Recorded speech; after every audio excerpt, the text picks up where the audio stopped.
Okay, great. All right, so have your guidebook open to page 46. Have your pen nearby. There'll be a couple people that'll be coming in a second.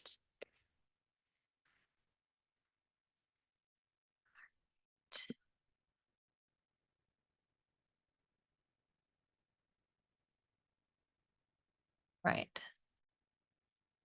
Okay. So we'll want to get all cozy, feel comfortable wherever you are.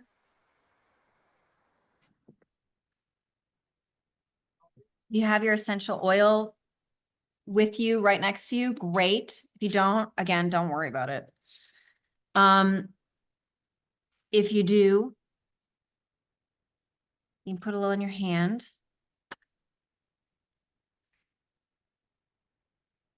Either way, you're just going to take some deep breaths. So if you do, take some deep breaths in and breathe out. Keep your eyes closed. This is important because we're just helping ourselves relax and stay open to what it is that we need to see and feel.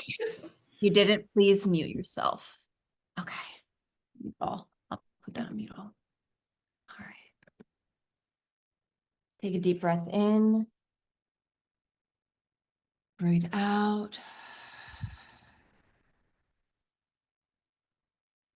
Breathe in. Breathe out. One more time. Breathe in. Breathe out. All right, I want you to think about letting your scalp relax, your eyelids hang heavy, your jaw relax, keep your eyes closed, your shoulders pull back, your heart open, your tummy hang out. Let your booty be fully supported by the chair. Let your legs, your knees, your calves, your feet, your toes relax. Think of golden white healing light coming from the top of your head all the way down your spine to every cell of your body. And take another deep breath in. If you're just joining, jump in by closing your eyes. Think of golden white light coming from the top of your head all the way down your spine to every cell of your body, letting everything let go and release. This is your time for you to connect to what you need to do, what's right for you to receive, be, allow, create, do. And with your eyes closed, I want you to think of an intention for today, an intention for your year. Take a deep breath in.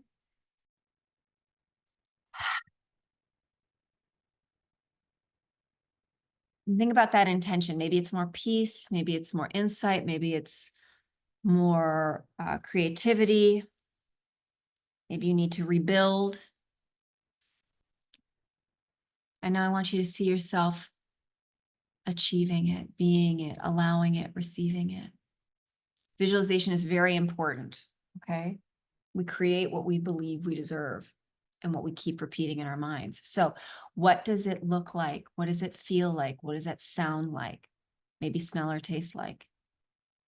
And now immerse yourself in that vision, not like you're watching a movie, but that you are in it. So again, it's not like you're watching a Disney movie. It's like you're at Disney World. It's all around you. What does that look like, feel like, sound like, maybe smell or taste like, with your intention for this year, for today? And there is no wrong answer, but really live in that so it feels really good. It's important that you feel it. It's not just cerebral, that it's in your body and you're using your senses. Visualization is very powerful. Most of us visualize all the time what we don't want, and it's why we keep creating what we don't want. So really visualize that intention.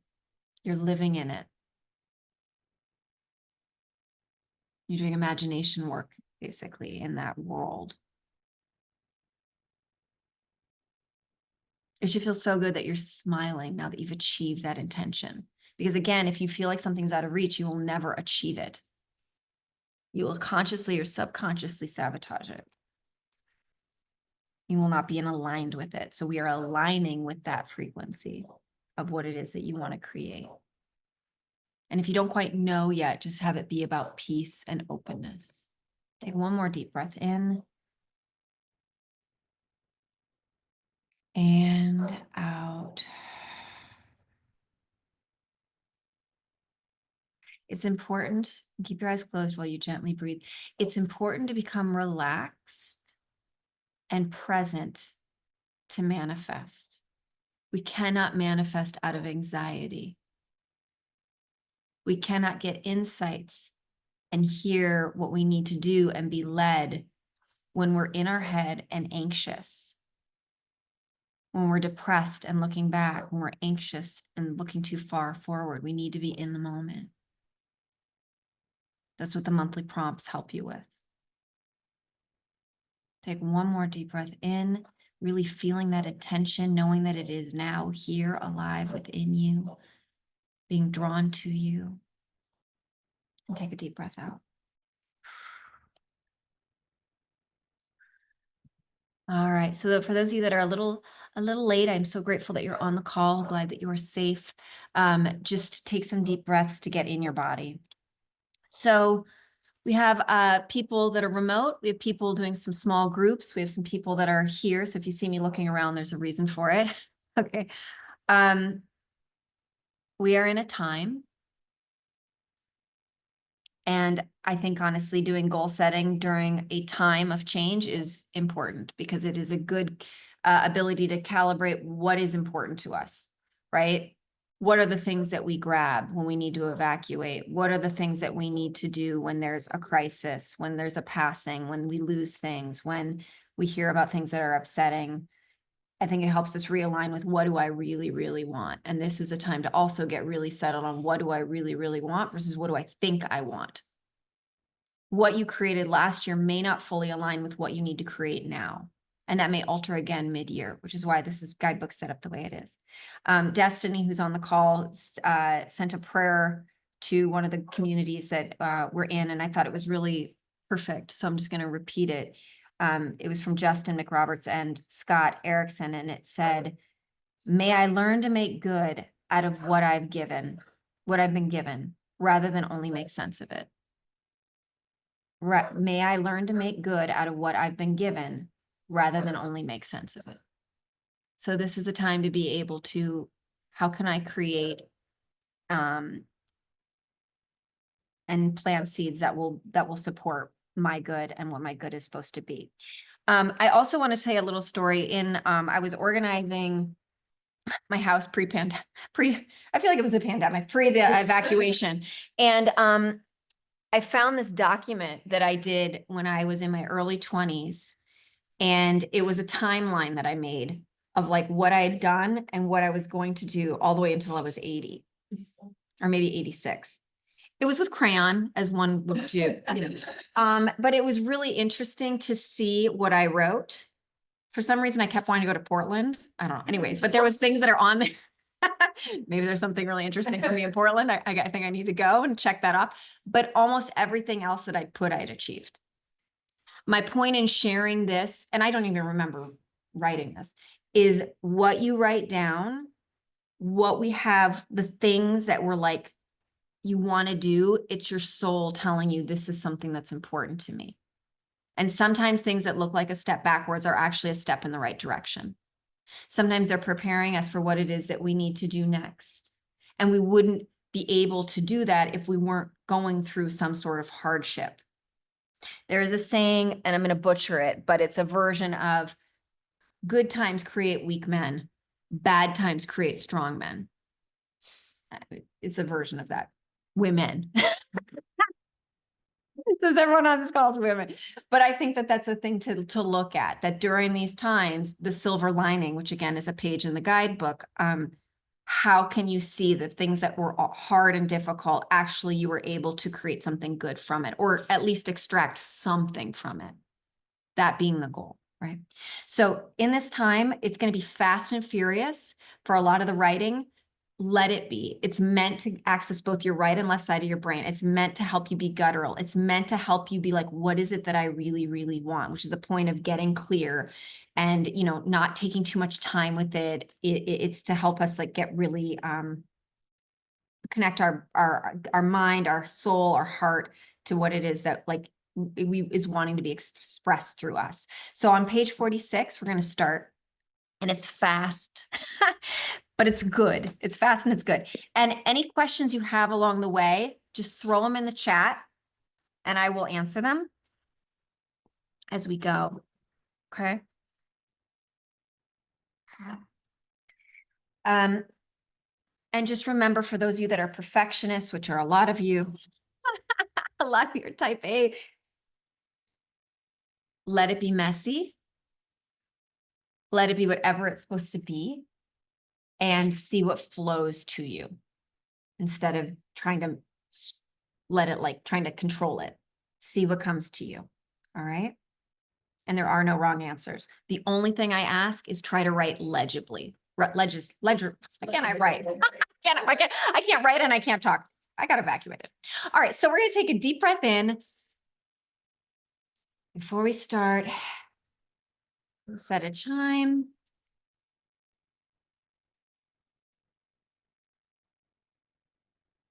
One more deep breath in.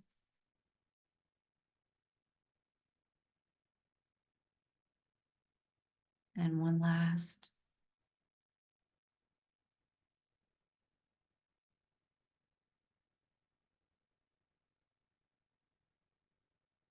So I just want you to write for the next 2 minutes. Just answer this. This is on Life School Report Card, a scale of 0 to 10. How do you feel that you've done in each area? And then total it up.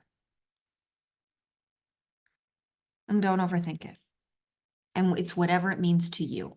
And again, if you do have a question, put it in the chat.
All right, and when you're finished with that, go to the next page, go to 47 and just write down whatever comes to you. Make it legible. This is a very important page, but let it be guttural.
When you're done with that page, when you're done with page 47,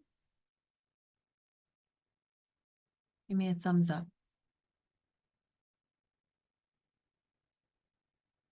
And you don't need to make full sentences. It can be very like a couple words. You can keep it brief.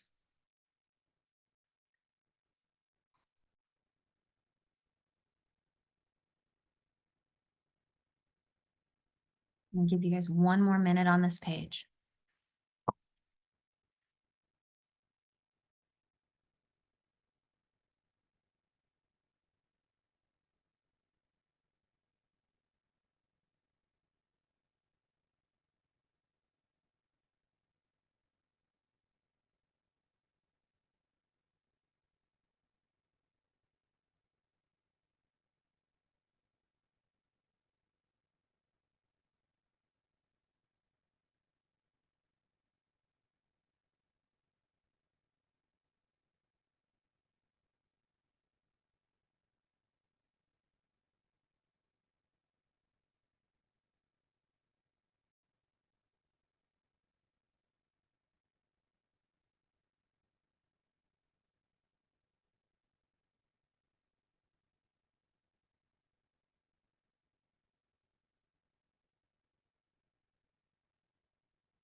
Virginia, I know you're joining in. We just did page 46 and 47.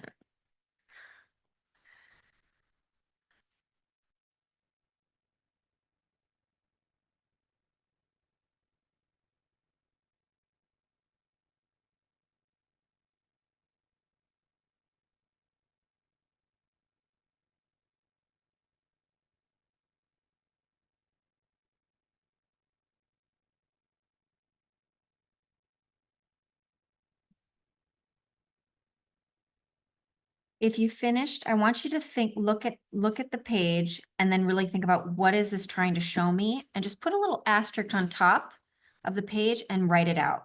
What is this trying to tell you? What is this trying to tell me? What is this trying to show me? What is it trying to teach me? Again, our inner self knows so much more if we just pay attention and listen.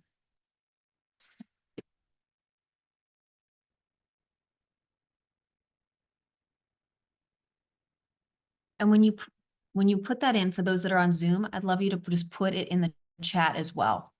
The irony is you'll see that most people have very similar ones. Let's put it in the chat. What is it trying to tell you, show you?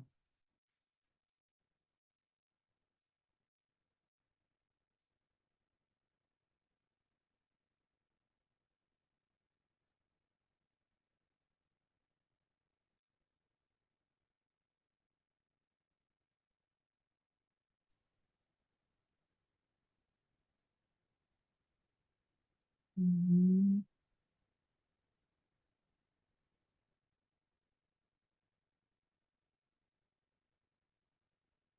Mhm.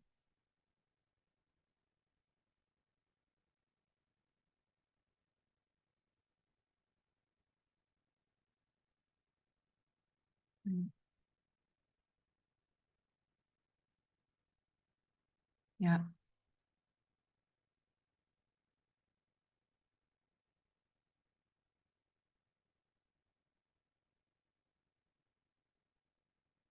Right. So we're having people talking about the importance of time management.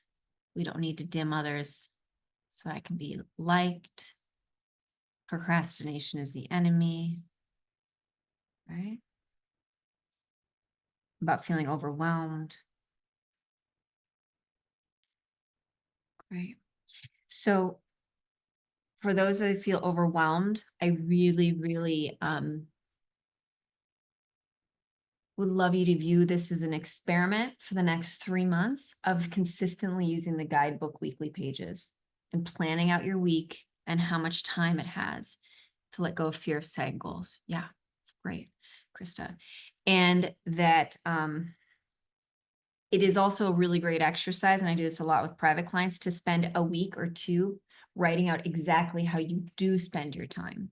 Because so much of how we do spend our time is not actually in alignment with what we're wanting to create. Right. Zoe, who's in one of the communities, mentioned Screen Zen, and it's awesome, especially when for social media and for stuff online, especially when you only allow a certain amount of time and then it blocks you.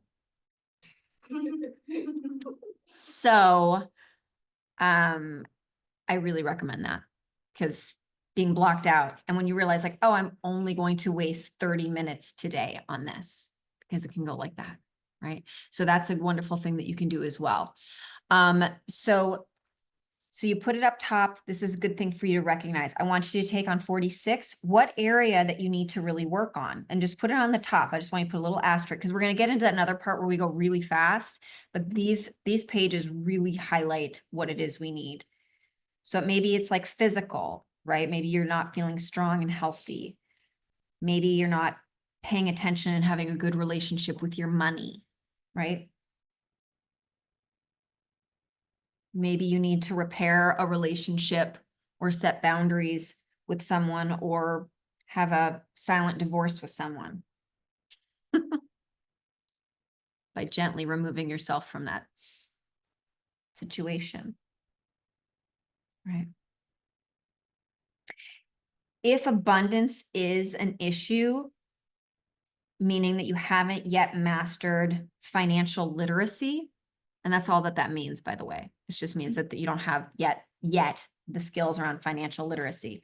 Having an ongoing goal for that is how you get out of it, period. So whether that's like Money Mondays, which I discussed in the guidebook, like having a set amount of time where you look at your bills and you look at it and you pay attention to it and you give it energy. I have two really great podcasts, one by Natalie Pace, one by Ellen Rogan. Listen to those, please.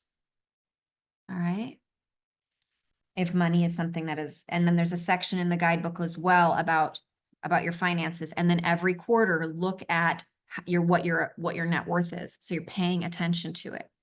What, where you put your energy is what grows. If you avoid it, you're not going to be surprised if things collapse, right? You're not going to be surprised if you have cavities if you never brush your teeth. And yet we wonder why our marriage falls apart, or we don't have a great relationship with our kids, or they're in rehab, or we wonder why, we don't have any money. If we don't pay attention to it lovingly, it will go away. So, or it will start to erode. So this is a way to deal with it when it is maybe a B or a C versus an F. Okay, so we're going to go on to page 48. Now, I'm going to set a timer. Get your hands ready. This does not need to be perfect, okay? And you're just going to write out, and again, make it legible, what comes to you for each one. And trust that whatever comes to you is exactly what you need for right now. And I'm going to have a yummy little chime in between, okay? So it will be, my legacy will be, whatever the prompt means to you is perfectly accurate. And there's one about like my next high school reunion. If you are way past that, or you, then think of something, well, what's something else that could be in the next 5 to 10 years, right? Just make it make sense, okay? It's just to help you keep prompting things. So have your pen ready. Let's take another deep breath in and breathe out and begin.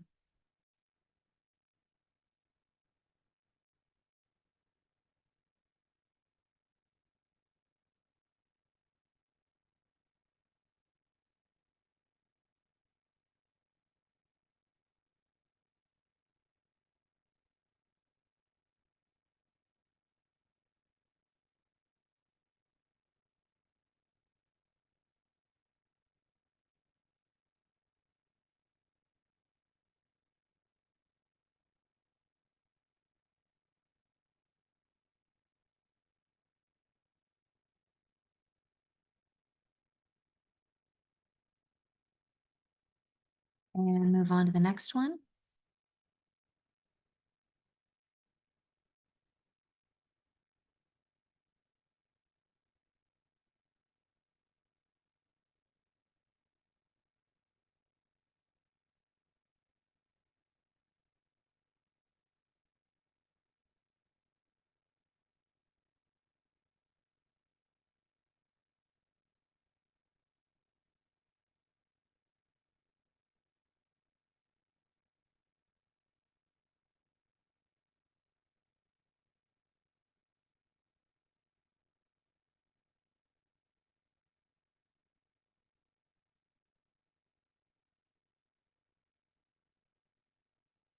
I'm gonna flip the page.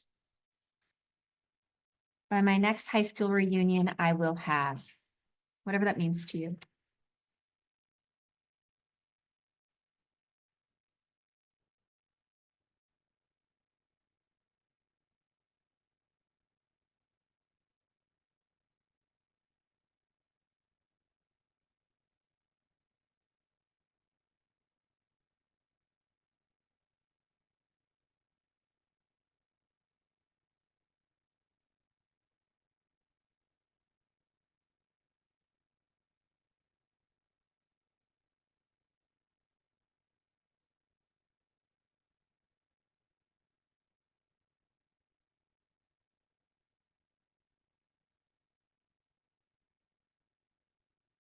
The next one, this decade, what do you want to do in this decade?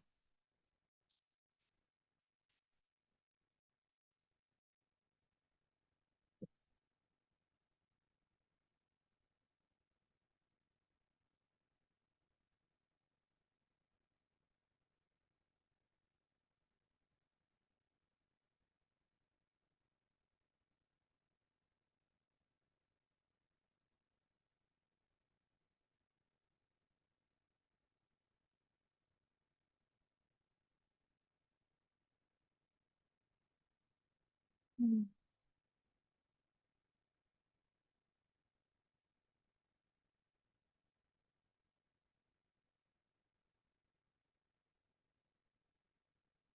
Okay. The next 5 years. The next 5 years. Whatever comes to you.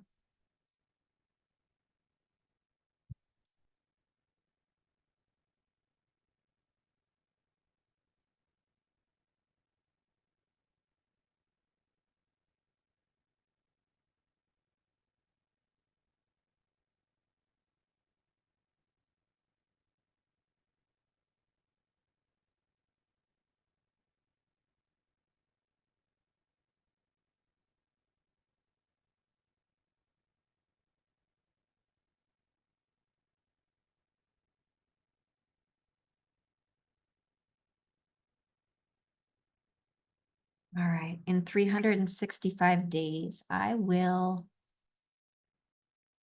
whatever pops up for you.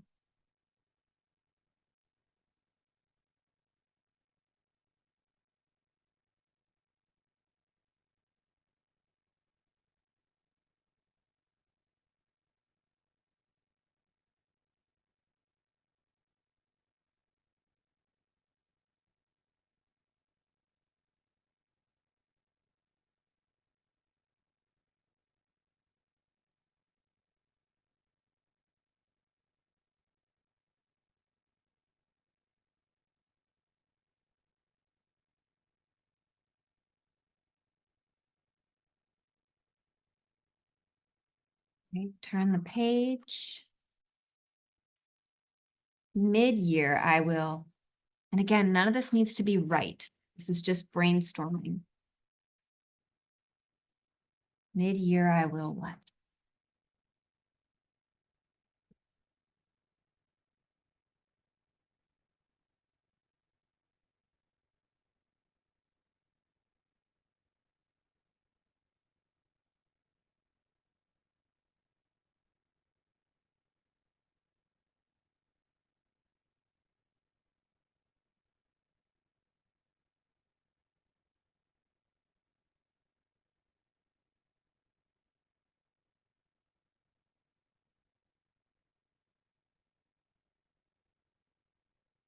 Next one, this season I'm focusing on, meaning the next 3 months.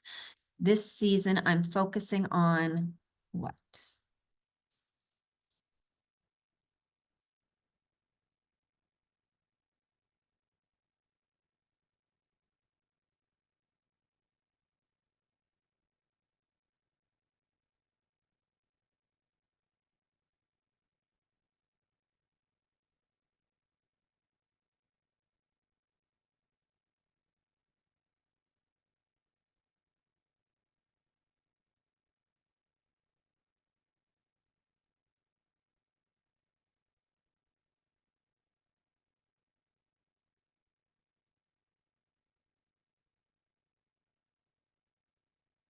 Take a deep breath. On page 53, the next 30 days I will start whatever comes to you.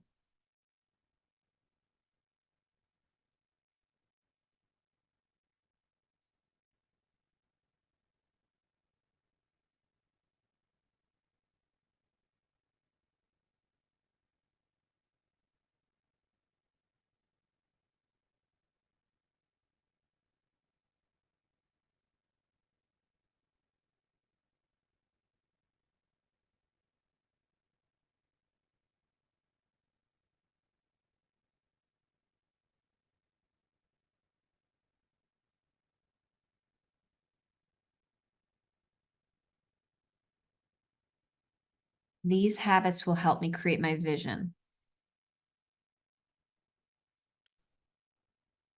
Make this one very legible.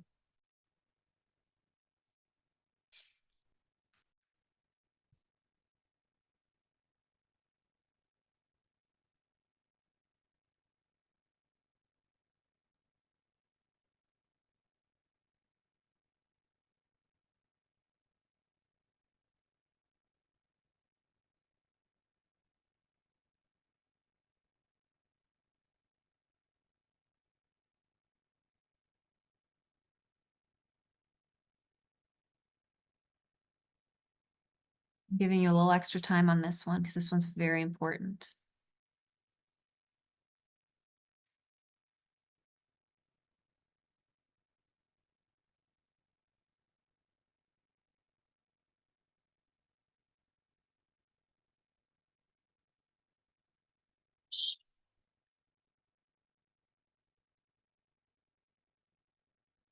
All right, we're going to take a break, take a deep breath, shake out your hand, put in the chat or share within your group what is the main habit that would help you the most.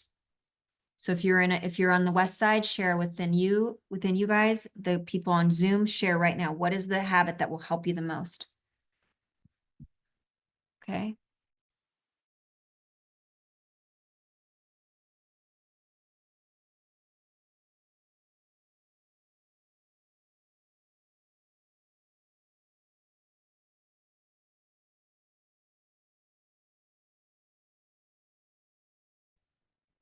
So I want you to put a little star next to that one.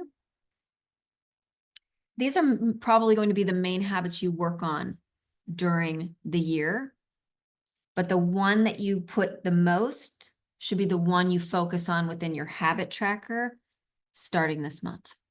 Okay. Now, if you don't know how to break that down into a consistent habit, I can give you ideas. So if you have a little question next to it, let me know and we get back to it when you're doing the goals. I want you to put that down because that should be a goal. Okay. All right, we're going to move on. These folks embody these habits. The reason for saying this is it's someone you either know or you've read about, right? To be able to learn the habit that you're wanting to embody. Okay. So let's go back in. Take a deep breath in. All right, and go. These folks embody these habits. It does not need to be someone you know. It can be an author, it could be Oprah, whoever.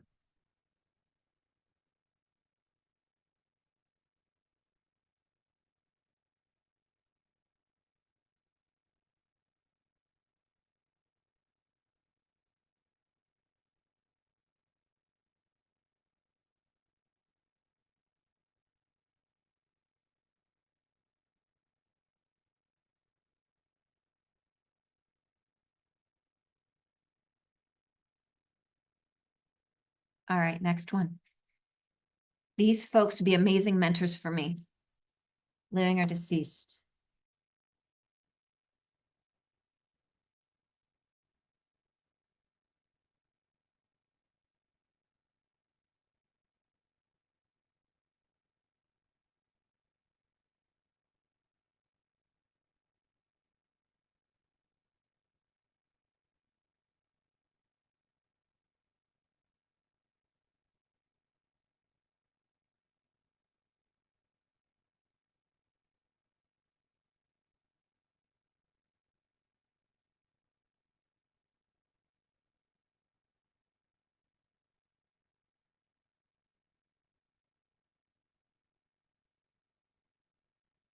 Okay, I'm going to pause again.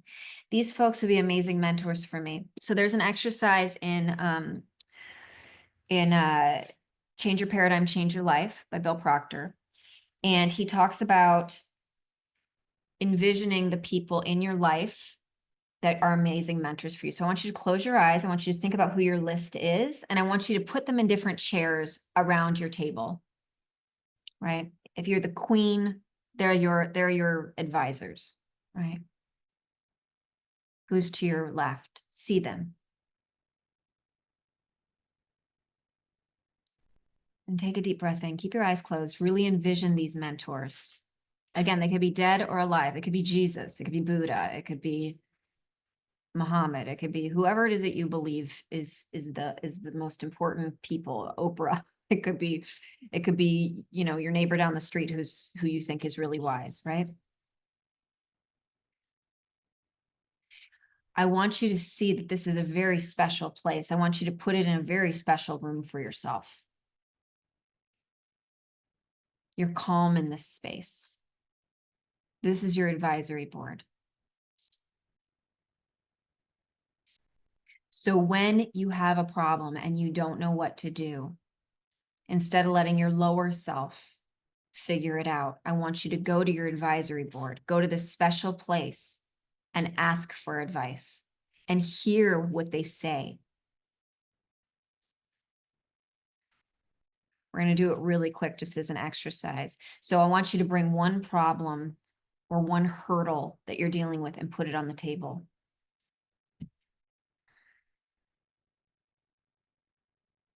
And right next to that section, I just want you to put it on that same page on 54. I want you to just write out what each person tells you to do. So you have this as an example. So you always can go back to this special place.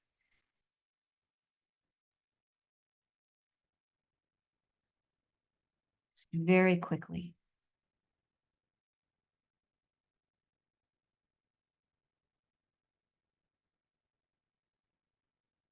Perhaps it's your grandmother.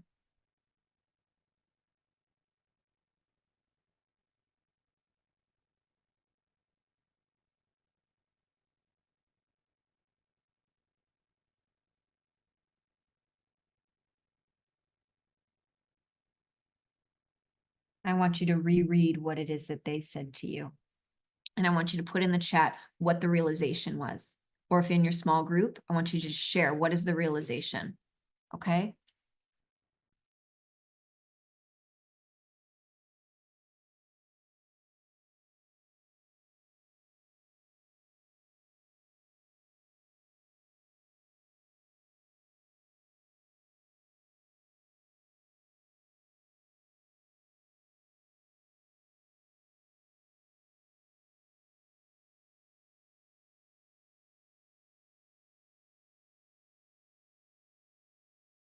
So I want you to put a little asterisk next to this section on page 54. This is your advisory board. You can always go to this team.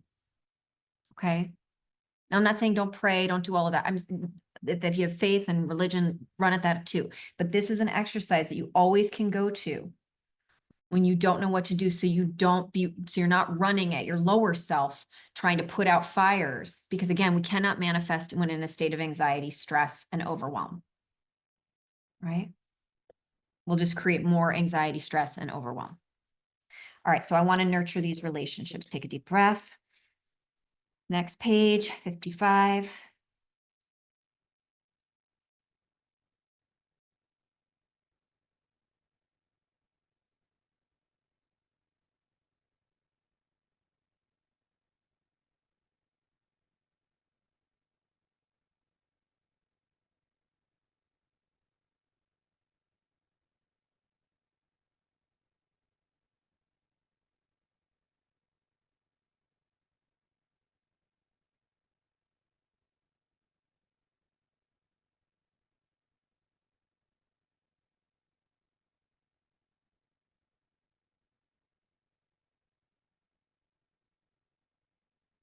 All right.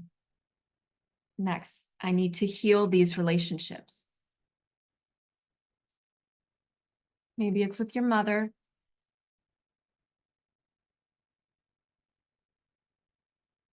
An ex. Whatever takes up a lot of space in your brain and in your energy. Who do you keep talking to?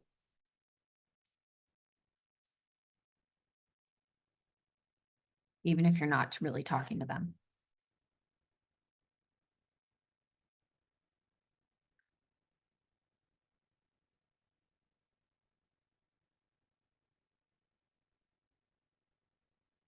All right, next page.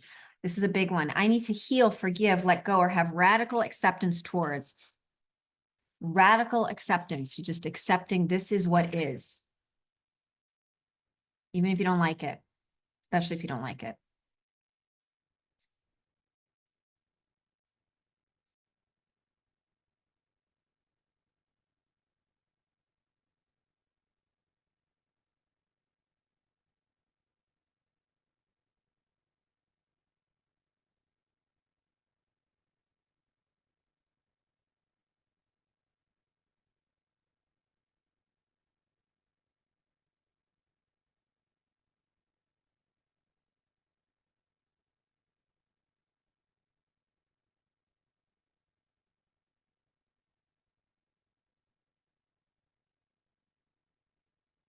Okay, I'm going to take another pause. So going back a page, I want to nurture these relationships. I recommend taking those people, putting it in your phone quarterly or twice a year that you reach out to them to get together, create that you see these people, that you prioritize seeing those people, that you want to nurture those relationships. I need to heal these relationships. I recommend that you instead of being avoidant, that you preemptively reach out and say, let's have an uncomfortable conversation, right? With love and kindness. I need to heal these relationships. Put it in your calendar to do that. It will take up, it'll heal all the bandwidth that's going on. On page 56, I need to heal, forgive, let go of radical acceptance toward. There's a section of the Bible and in the Old Testament, and it was also in the musical Hadestown about like not wanting to look backwards. If you keep looking backwards, that you turn to salt, right? And so much of the time we keep looking backwards and it keeps us stuck. That's the point of that, right? So what can I let go of so that I'm putting more energy into my present, into what I'm creating versus constantly putting all my energy behind me, right? And staying stuck. So this is a bit, if you're holding on to a lot of stuff around that, then I recommend a book called Radical Forgiveness. And the exercises, if you do the exercises fully. Don't make up your own exercises because that's a way to, I've seen people sabotage in that way. It's kind of funny. Do how it's written, and or put more energy into your current life and being more present through meditation and things like that, or breath work, things to like let go. Okay, if you need help with any of that, reach out to me. Okay, so we're going to go on to the next one on page 56. I will be kinder to myself by. This is a huge one because so many of us, especially as women, are so hard on ourselves. I will be kinder to myself by.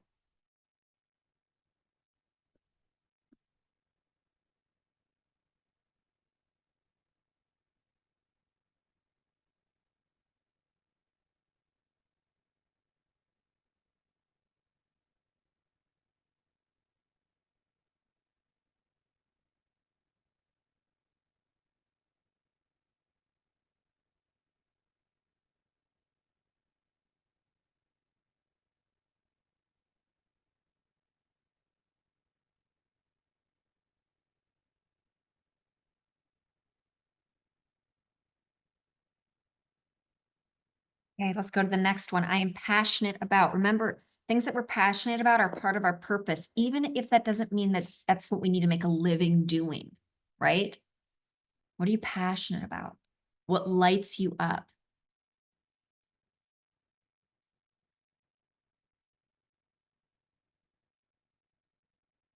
Maybe it's travel. Maybe it's going to museums.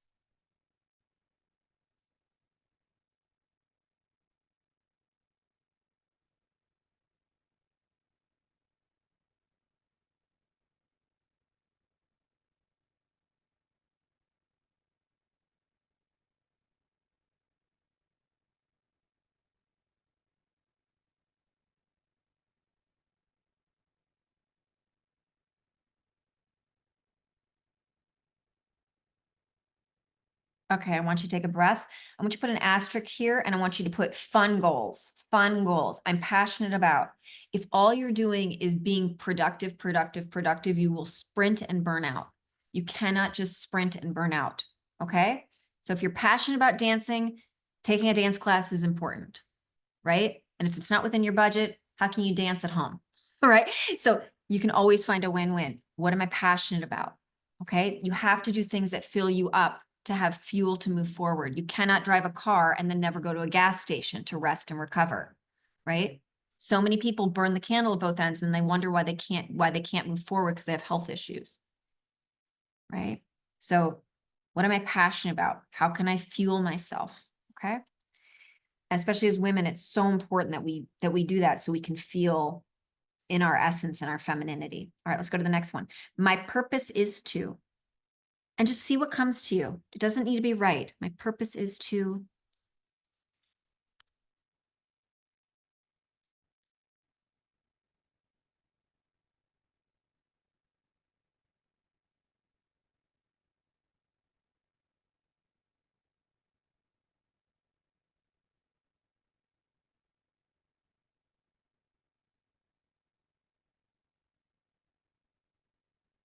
And if you don't know what your purpose is, that's okay. You get to pay attention.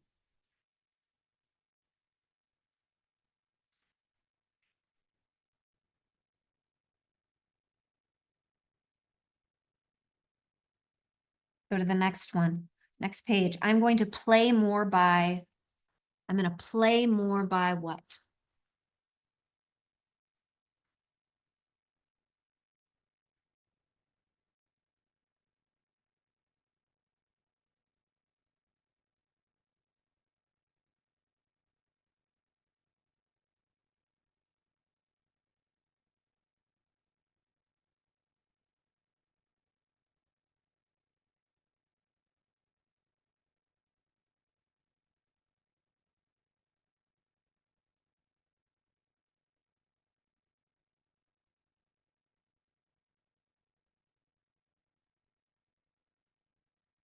Great.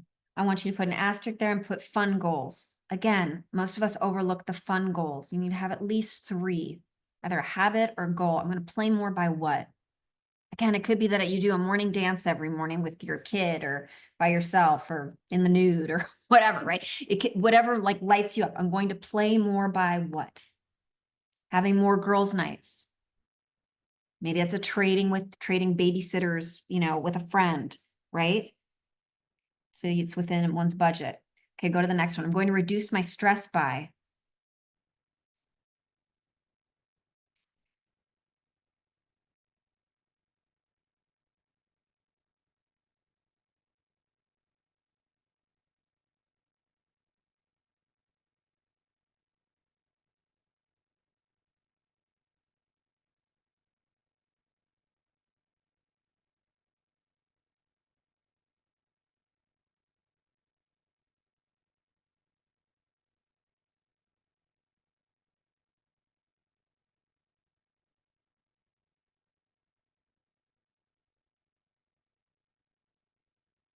Okay, I want you to take a breath.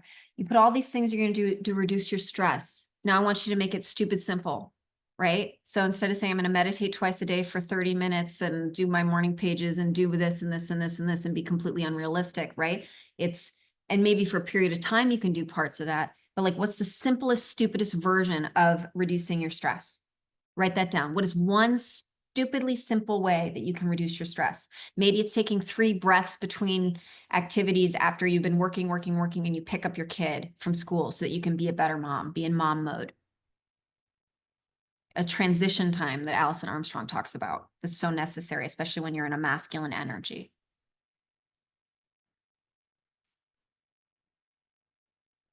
It's the seemingly simple things that create the most profound results. Now, I'm not saying you're not going to do all those other things, but a lot of times people that are type A, they start to make things way more complicated than they need to be. They're unrealistic. And then when they fail at that, then they feel like failures. And that's not truth. They just haven't set proper goals yet. Okay. So I want you to put in the chat, what is the most important, simplest way that you're going to reduce your stress? Put it in the chat. If you're on the west side, share with each other. And we're over here, we're going to share with one another. The simplest way that you're going to reduce stress. It's important to write in the chat so you're owning it and also so that you give each other ideas. Okay.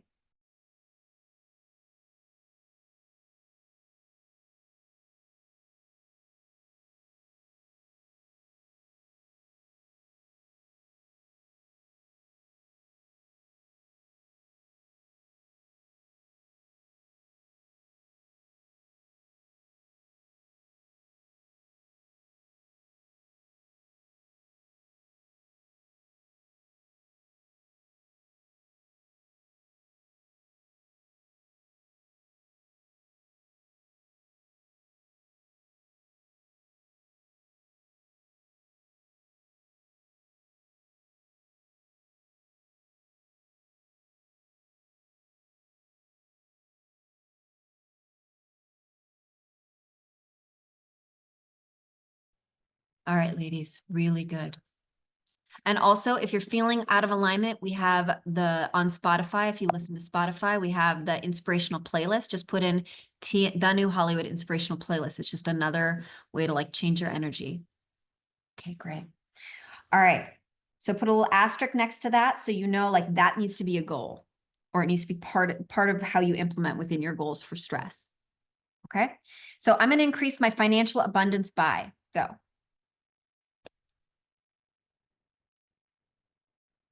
And you can always be learning and increasing your financial abundance. Unless you are, you never have to work again because your money is making money. We can always be tweaking and polishing.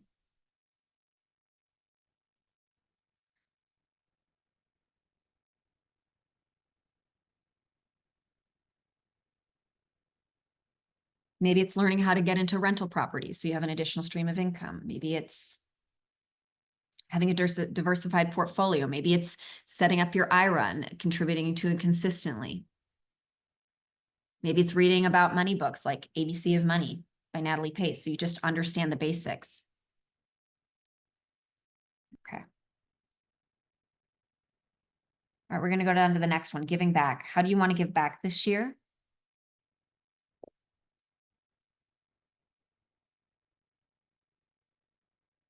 And giving back can be small. It could be making a point of always looking people in the eye and giving them a smile and genuinely asking them how they're doing. It can be contributing financially. It can be, volunteering at your church or with what's happening with the fires, right? It doesn't have to be world peace.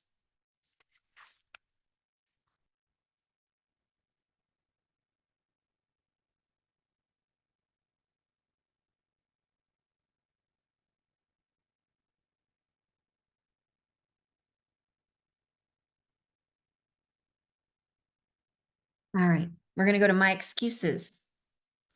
So the prompt is, I tell myself these stories blank to justify why blank isn't working in my life. Don't overthink of it. Don't overthink it. So just write out, I tell myself these stories, whatever they are, to justify why blank isn't working in my life.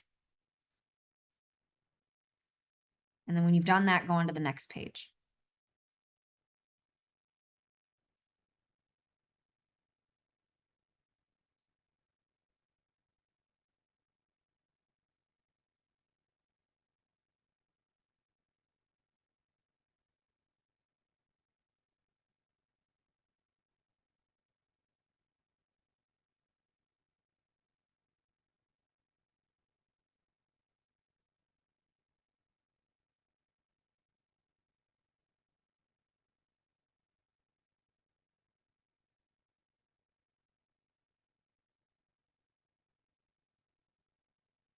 And the next page is, if I truly embrace these paradigm shifts, meaning if I viewed life from this point of view, blank, my life would be more peaceful.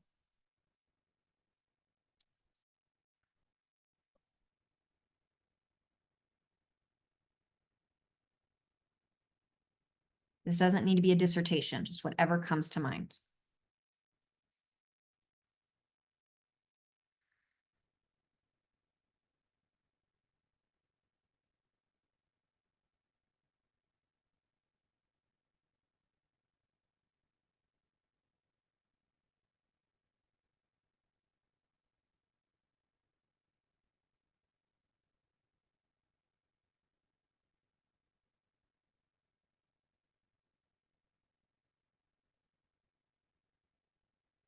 Right.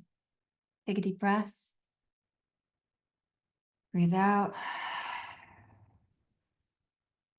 In the chat or in your small groups, I want you to just share with each other what you wrote for your excuses and your paradigm. Put it in the chat or within the small group on the west side. Again, we're just amplifying and owning where we're at in our evolution of what we need to do. Okay? So just take a minute, write it all in the chat.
Okay. So I want you to think about with your excuses. I want you to put a little asterisk next to it. And whatever your excuses are, I want you to start to make a list in whether that's, in your phone, just put like your list of like of changing your viewpoint on your excuses. So for example, if someone has a idea of like, well, I can't do well because I didn't go to conservatory, right? And I want to be a professional dancer. I want you to start to notice everyone who's a professional dancer that never went to conservatory, right? So you're showing the opposite. So you're seeing, because a lot of times our mind wants to be right. And so we will only see that which justifies our point of view. So to be able to see beyond that, we have to point out, instead of just saying, oh, well, that's just an outlier. It's like, we'll start noticing the outliers. And then you may realize that that is not the only way to do it. Okay. So let me see with you guys. Like, for example, for someone who's, saying, well, I can't do well because I haven't done enough, right? Of whatever the things are. It's like, well, I want you to start to notice everyone who has suddenly done well, that it doesn't need to look a certain way.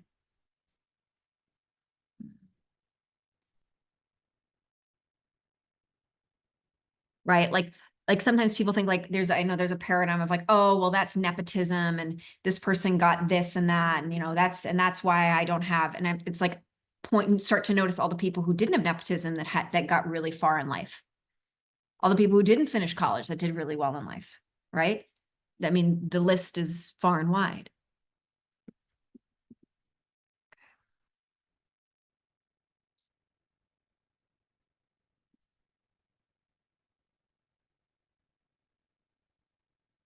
And remember, just because something isn't, you want someone's not making, just because it's something that you're passionate about doesn't mean that is how you have to make a living. Most artists don't have the ability to do that all the time. And or it's an insight that I need to hone what I'm doing even more, right? Or find something more solid so I can continue to do what I love, right? Great.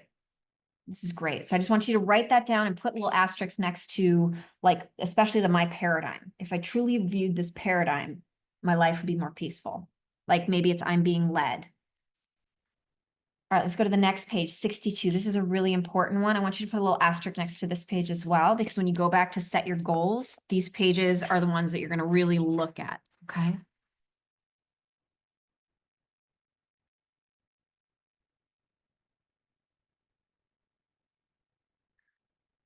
So on page 62, it's what is holding me back really? And just write it all the way down.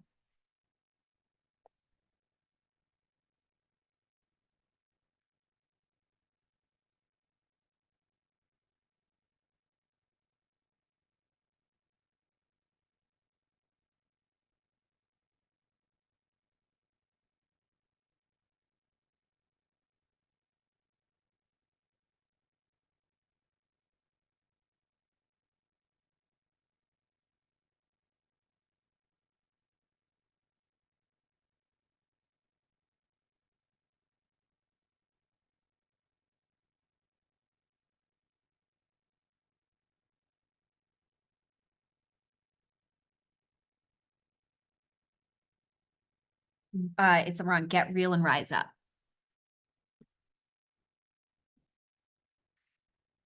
on page 62.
Okay.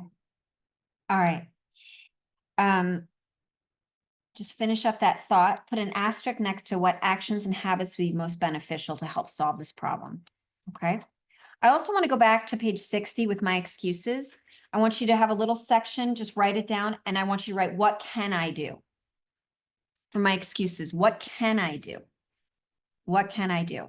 So, for example, it's like, well, if I don't have any opportunities, like, well, what can I do? How can I create an opportunity? I remember this quote being said, what opportunity is within this lack of opportunity? Just remember that more millionaires came from the Depression.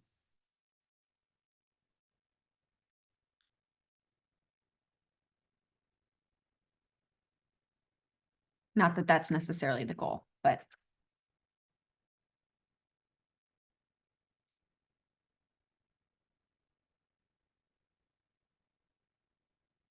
all right, I want you to put in the chat and share within your group, what can I do for my excuses? What can I do? And then also what actions and habits would be most beneficial? Again, we're really solidifying it. Most people don't use all of this information when they set their goals. It's very interesting. So like, let's amplify it. Okay. So share within the chat, share within your small group. Very quickly, the last part of the Get Real and Rise Up, as well as what can I do with my excuses?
Great. Okay.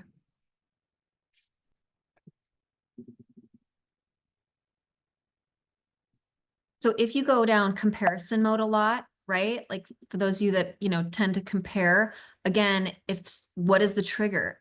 Are you on social media? Is that it? Limit it. Only be on there strategically, right? There is a saying that like when a jockey's training, they can't look right or left because if they do, it'll alter where the horse goes. If we're sitting there spending all this time putting our energy all around us, our energy's not moving in the direction that we want. A lot of us, we move forward and then we get distracted. So again, it's just noticing, are you getting distracted as a way to justify why something's not going to work? A lot of it, again, is subconscious. Okay. I also want you to realize that some of the stuff that you're dealing with is generational trauma, generational beliefs. Okay, I'm going to stop for just a second just to tell you this story. If you haven't heard the podcast I did with Kevin Miller, I recommend it. He wrote a great book. He has a huge podcast called What Drives You. And there is this amazing study that was done by rats. And I know I've said this, but it's worth repeating, that was done on rats. I'm not advocating for like doing stuff to rats, but this was a study that was done and they smelled this gas that smelled like almonds and cherries. And so, of course, the rats were like, oh, almonds and cherries. Let me go towards the almond and cherries smell. And then they were shocked. Again, I'm not advocating for it, but this is the story. This is the study. So they smelled it. And then, of course, they were terrified of it. So then anytime they would smell cherries and almonds, they wouldn't run toward it. They would run away from it. Right. Those rats had babies. Those babies had never been shocked. Those babies would smell the almonds and cherry smell gas and would run away from it. Those babies had babies. They were never shocked. They would smell the almonds and cherries and they would run away from it. They took those babies, did babies through in vitro, right? In a petri dish. And those babies, so think about it, 4 generations down, IVF, would smell that smell and run away from it. So some of what you're dealing with is transgenerational trauma. Some of it is a protection mechanism. Some of the perseveration on things or the holding things back is breaking, is literally like breaking limiting beliefs. So sometimes we go to like, oh yeah, that's that old me. So that's why we go to our team. How should I be like, how can I get through this? And then that becomes your new normal once it's habitualized. It changes the frequency in your brain. That's how you you adjust the neurosynapses, because we have neuroplasticity in our brain. We just have to keep doing the new habit over and over and over again. We don't think about tying our shoes. We don't think about driving the way we did when we first started. So sometimes we have good habits and sometimes we have habits that are not good. So when you have a habit that's not good, you have to interrupt it over and over and over 1,000+ times until it becomes a new way. Okay. All right. So if you're breaking transgenerational trauma, it has to be intentional. So again, use the habit tracker. Use the same habit, one habit a month until it becomes your new normal. It takes 23 days for it to start to sink in. Usually around halfway, you'll not do it. In James Clear talks about don't break the chain. Once you start a habit, then the habit is, the goal is don't break the chain. Just keep doing it. So if that's writing, okay, write every day. That's how he wrote multiple books. Like you write 15 minutes a day, not something unrealistic. Like I'm going to write 3 hours every day. I mean, if you have the time, God bless. But like, if that's not your main way of making a living. Okay, so these are things to note, and we'll go back to it. So my mantra. So this is a mantra that will help you. If you have a lot of self-hatred, right? If you have a hard time accepting compliments, if you didn't do the what I love about myself or could barely fill it out on page 36 and 37, then this needs to be a goal. Because if you don't feel worthy, you won't allow good things to come, right? We will subconsciously and consciously sabotage ourselves. So that may mean the goal is I need to read what I love about myself every single day until I really, really believe it. Okay. So going under my mantra. All right. So it's keep your thoughts positive because your thoughts become your words. Keep your words positive because your words become your behaviors. Keep your behavior positive because your behaviors become your habits. Keep your habits positive because your habits become your values. Keep your values positive because your values become your destiny. Right. So write down what your mantra is for the year. And it doesn't need to be these examples. It can be whatever comes to your mind. So just take a few seconds and write that down.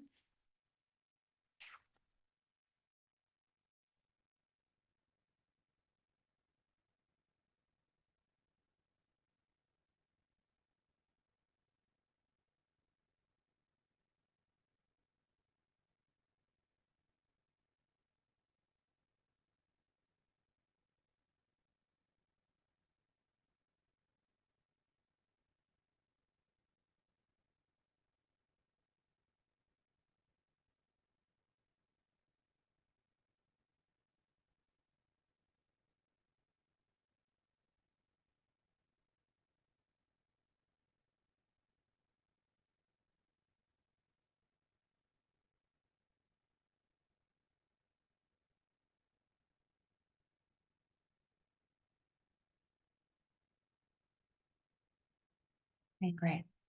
Let's go to the next page, my heart focus. So, I want you to list the roles you play in your life, right?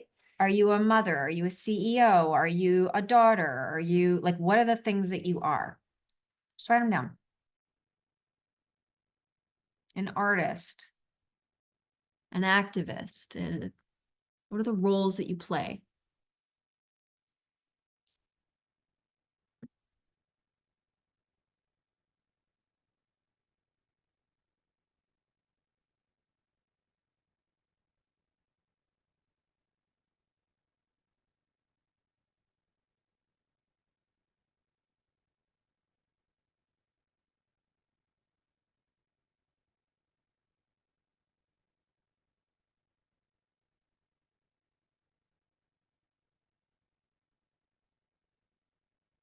And then of those roles, what is your heart focus? What is the main focus for this year for you?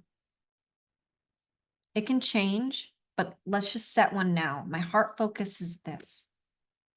And maybe being a better mother or wife, or friend.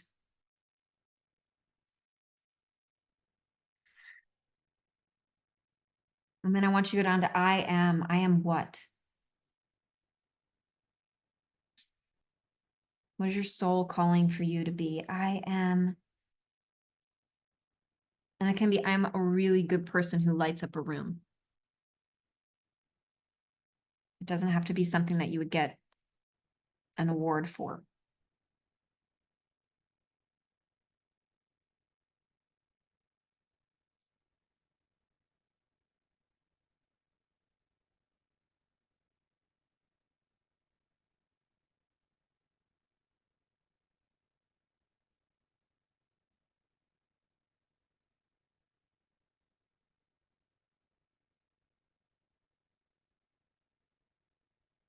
And then I want you to write in the chat, my heart focus is blank and I am blank, or share it in your small group.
That's okay.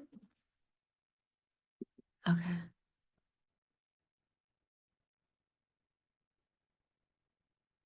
Okay, wonderful. So with the I am, I want you to put a little asterisk next to it and put visualization. Okay. Visualization. So you want to visualize being that thing. So a lot of times people set goals for a thing that is not within their control. So you want to visualize what's not in your control, and then you want to set goals for things that are within your control. Does that make sense? So you want to vision the bigger picture and really get into your senses about it. And so I recommend doing that like after your meditation when you're calm. Again, you can't manifest in a state of anxiety and stress and overwhelm. So getting your body ready, and instead of doing everything else, get your body calm and relaxed, and then envisioning, being really loving to yourself. And what does that look like? And maybe that's doing a bubble bath once a week, right? Or, having opportunities flow to you, and or creating your own opportunities instead of needing someone else to give it to you. Okay. The most successful people I know create their own opportunities when there were no opportunities. So then the question is, what can I do? Right? So let's go to touchstone. So the touchstone is, I want you to pick out something that you wear all the time. All right. A ring, a necklace, something like a bracelet. And I want you to kind of give it some extra meaning. Right? So when you see it, it reminds you, like, breathe, or I trust that everything is falling into place. It can be a prayer like the Serenity Prayer. It can be, how can I make this moment more magical? So I want you to pick one and adorn that item. What does that mean to you? So then anytime you're overwhelmed, you can go and you can touch it, and it can be like, God, grant me the serenity to accept the things I cannot change. Maybe it's a serenity prayer, or it's, I am a badass because, and then you answer it to yourself. It's to get you present. It's to get you back to that higher self versus, again, that lower self that's on autopilot that we're constantly changing. So I want you to write that down. And then I want you to put in the chat, or share within your group. My touchstone is blank. And what I'm going to say is this. You're going to repeatedly write these things down each week within your guidebook page to amplify it, solidify it. There's the reason. You don't change it each week. That'll make you feel crazy. Just pick one. You can always change it later, right? Like in 6 months. So just put in the chat, my touchstone is blank, my question or my statement or my prayer is blank. Great. And we'll just go around in your, Julie, you can go around to your small group and I'll go around here.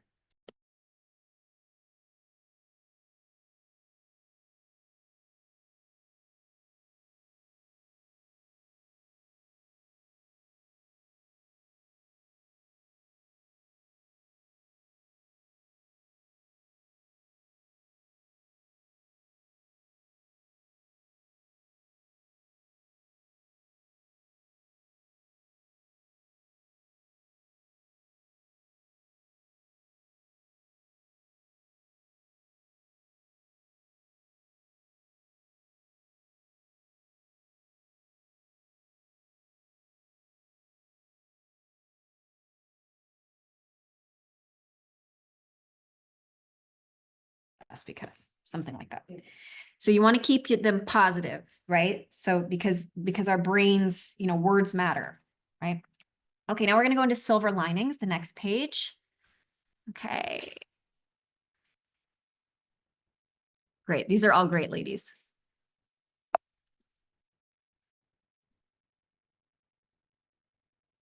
Okay. So the silver lining, for all of you that listen to the podcast, I always start with your silver lining. And the reason for it, the reason I always start with people's silver lining is we realize we're more alike than different, and that we all have hardship, that we can turn into something that is better. Again, it goes back to that prayer of, may I learn to make good out of what I've been given rather than only make sense of it, right?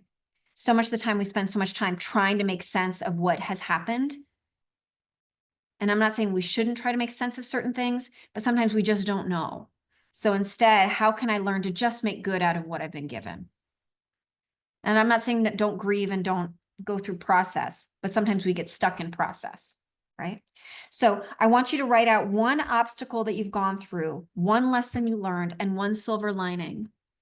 Okay? And then I want you to put it in the chat. Later, I'd like you to add more, because every time you hit an obstacle or a hurdle, know that for down the line, you will learn there's going to be a lesson, there is going to be a silver lining. And when you have that belief, you will then extract that from those situations and not be victimized by it.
And then Andrea, even with your touchstone, what you wrote, which I thought was really great, it's like believe in yourself and your capabilities. I think you should also amplify, believe that life supports me, that which is higher than me knows more. So it's not just about you, right? It's bigger than you. Because sometimes then if we have doubt of self, then that can affect. Only because I know you and I know that that's part of your thing. Okay. So let's just share within our group, share within here an obstacle, a lesson learned, and a silver lining. Just put it in the chat. Okay, so you can share with one another within your small group. And just real quick. You don't need to go into long story, just read it or write it in. Okay. And then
really good, ladies. Really, really good.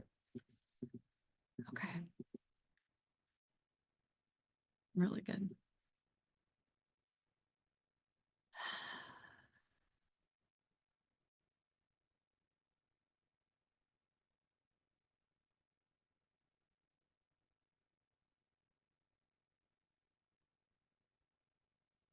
These are all really great, ladies. Really, really great.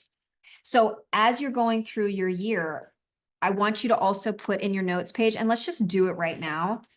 If you haven't already, I want you to write down, find a notes page in your phone, put in the month January, and then put in, I'm damn proud of myself, hurdles, lessons learned, kismet moments, my blessings, and thoughts, if you don't already have those. This is an exercise that is transformative if you use it consistently. And so anytime you have something that is, oh, that's a blessing, or that's a kismet moment, or wow, I learned that lesson, or wow, I'm going through this hurdle right now. You will see over time how it helps you. It will basically help you do your silver lining. Okay. So make sure that that is in your phone, go to it consistently. And then that will also help you as you do your seasonal and end of year check-ins, because you can read all of it and you'll realize you have so much more that's working for you than just the goals that you set for yourself. Okay. And then every month, just keep those prompts and then copy and paste them and then put them with a new month. And so you just have this long list for the end of the year. And then each month you can go again, unless you have a photographic memory and you remember everything, it's really important to go over it and over it and over. It's studying, right? And so this is studying your lessons for your life. So you don't keep repeating the same patterns over and over and over again. It helps us move through things really, really fast. Okay, great. Really good with all of your silver linings. So now we're going to go into goal setting. Okay. So if you don't achieve 90% of the goals you set, it simply means that you're setting unrealistic goals or not setting up in a format that is effective. Does that make sense? So if you've done this before and you didn't achieve 90% of your goals, you know, it often means, I mean, sometimes it's life circumstances and life throws a curveball, like, I don't know, wildfires, right? Or things, a death, like things happen, right? But we don't have to be completely derailed by them for a super long amount of time. It's, we fall down, skin our knees, and we get ourselves back up. And so if you're not achieving the majority of your goals, it either means that you are, one, setting goals that are not within your control, And B, like you're not, or two, that you're not setting it up in a format that is effective and or realistic. Okay. So I asked all of you to kind of write down what your goals could be. I want you to not be married to those. Okay. Because we just did a bunch of excavating of things, and I want you to just kind of write those down very, very like very messy. It does not need to be perfect under your brainstorming of goals.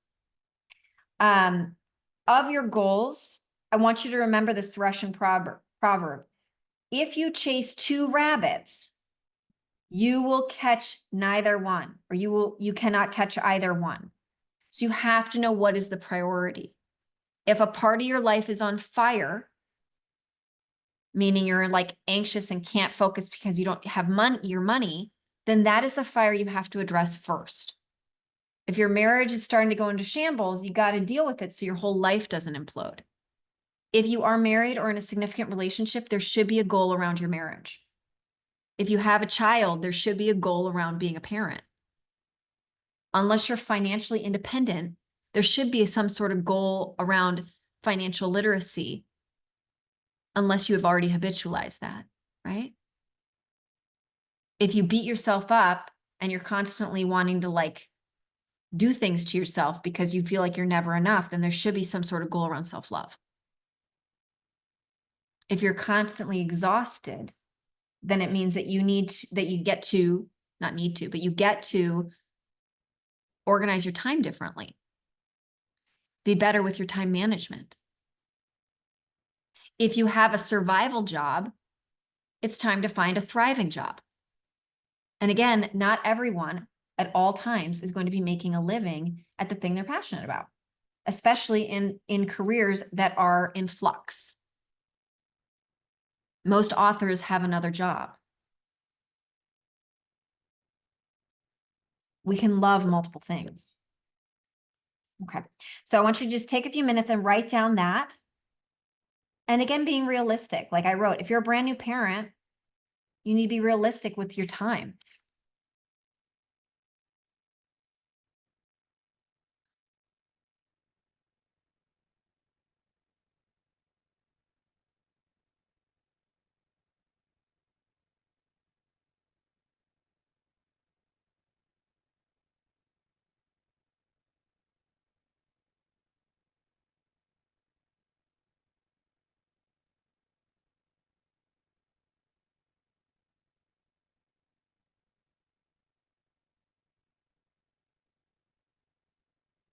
And if you have no idea how to handle a certain issue in your life, you can ask me a question. I can give you some resources, but reading on that topic from multiple points of view can help guide you quickly, especially if you can't afford a coach.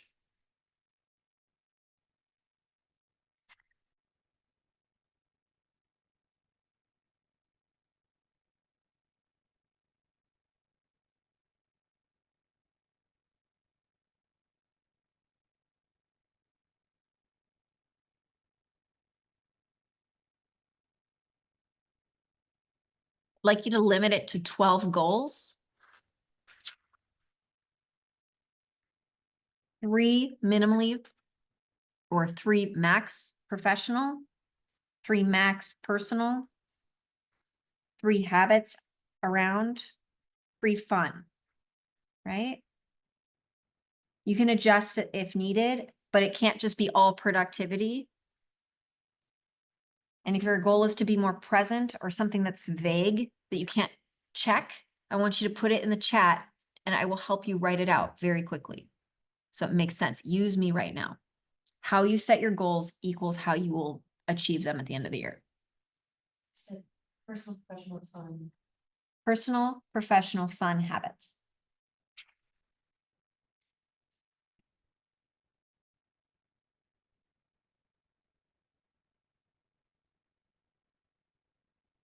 And let this all be messy because we're gonna have an area where it's really well laid out.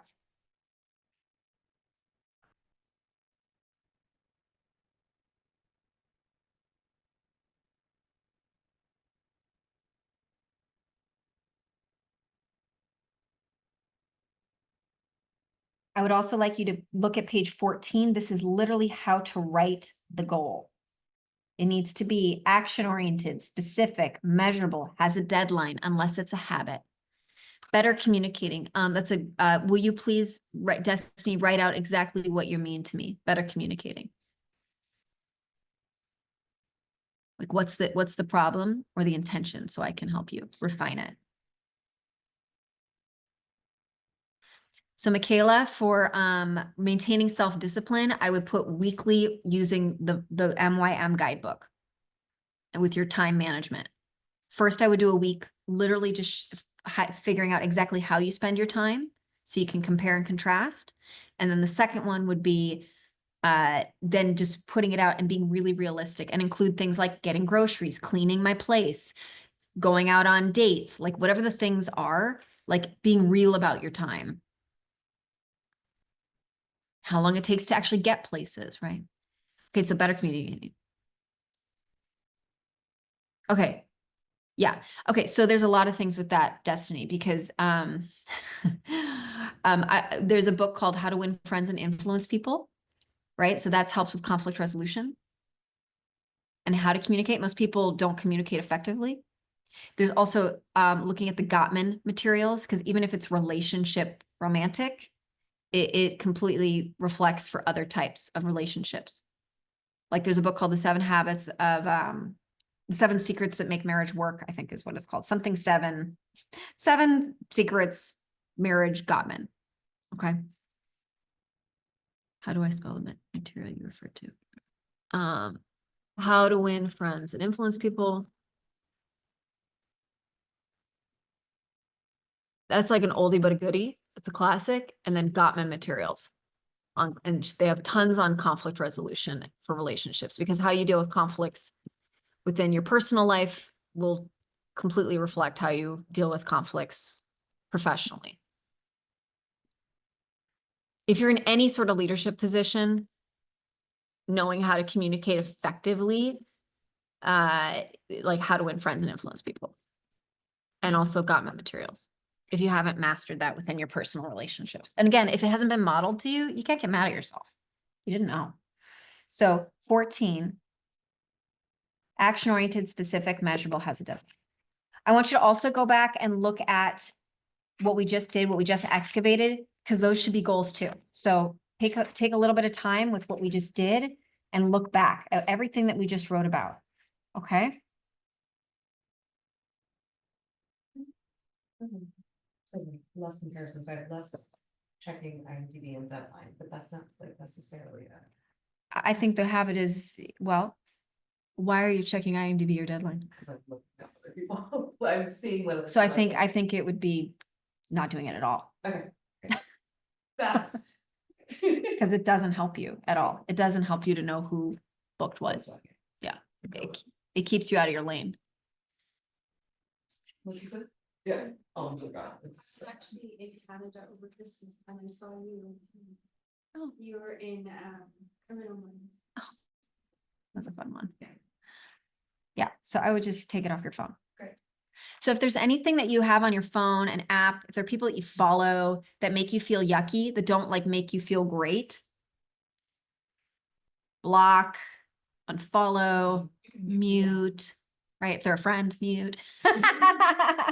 But they're a friend, but you don't love their content, mute, right? So any questions for your goals, please put them in the chat. Oops, why did that just go to her? Sorry, here, I'm gonna write this out for you, Destiny. If for some reason it was to someone else. I don't know why it didn't. It direct messed to the wrong person. Okay.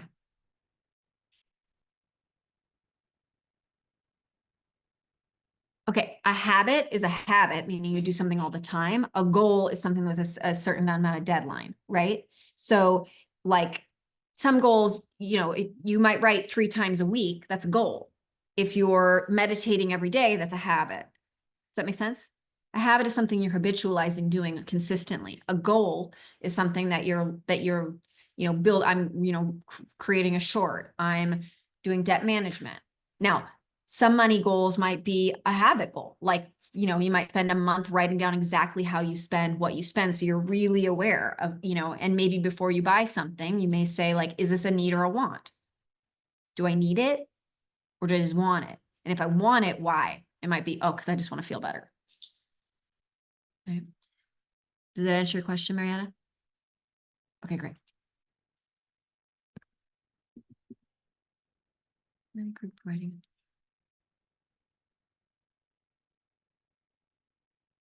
Yeah, Mikhail, you can have a handful of professional, but you just need some personal, and then you also need some fun. So again, look back at what we just did. If you, especially the things that we did asterisks around, or if in your life school report card, if there's a section that has a big, like, if you're not getting A's in that section, then we got to address it, right? We got to get a tutor. You know, until we're getting A's again. Right? So let's look at that instead of just setting what we think it should be. Okay. And again, if something's not in your control, it's a visualization. You want to visualize, like someone's like, I want to be a series writer on a television show. That is not within your control. I want to win an Emmy. Great, not in your control. You can visualize it. You can visualize, and then it's what do I need to do to be the best version of myself to achieve something like that? And or what do I need to create so that I'm more in the driver's seat instead of waiting and hoping and maybe being delusional, right? Okay, let me see some of these questions.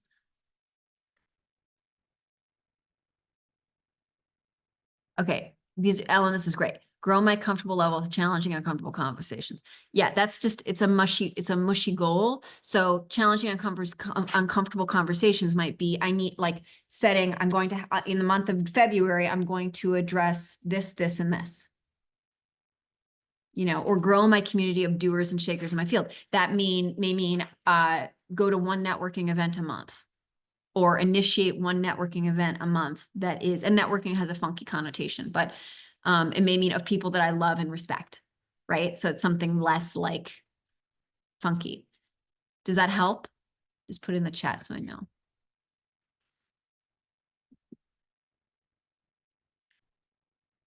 Getting a better day job would be under professional, right? So if you're not making enough money to handle your expenses, then two things need to happen. One, you need to either lower your expenses, ideally, and or raise how much you're or raise how much you're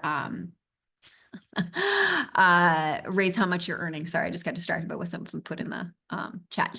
So ideally, if you're in debt, that means you're spending beyond your means, unless you have good debt, like a mortgage, right? Unless you can't handle your mortgage, right? So again, co-abiding, living with somebody else, especially when most people's rent is the same as most people's mortgage elsewhere, is a really smart way to live.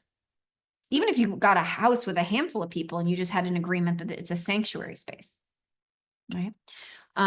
Or what kind of jobs can I do if you are someone that's, you know, like that it is more of a thriving job versus a survival job. Yes.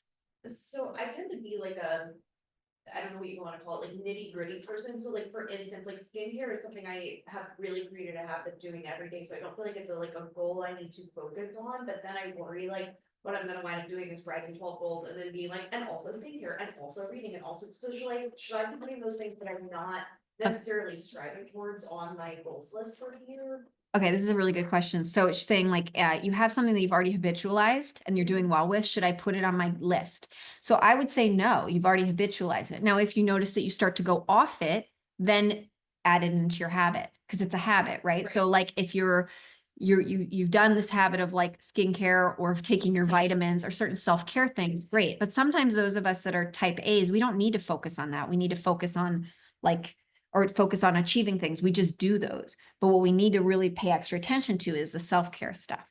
So sometimes it may be the simple thing of like, if you notice that you have a lot of issues with when you look in the mirror and you start thinking about and dissecting all the things that are wrong with yourself. Okay, well then there could be a habit of, you know, with a little notepad saying like what you love about yourself.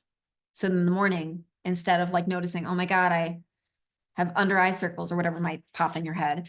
You know, there might be things you can do about it. Like maybe you want to do gua sha or something to help yourself, but so you're not beating yourself up. You may say like, I love and approve of myself. I mean, Louise Hay's, like, you can heal your life. It's all about, she talks about that almost all issues come from a lack of self-love. So now let's go to the next one, the next page, where you're refining it even more. Okay.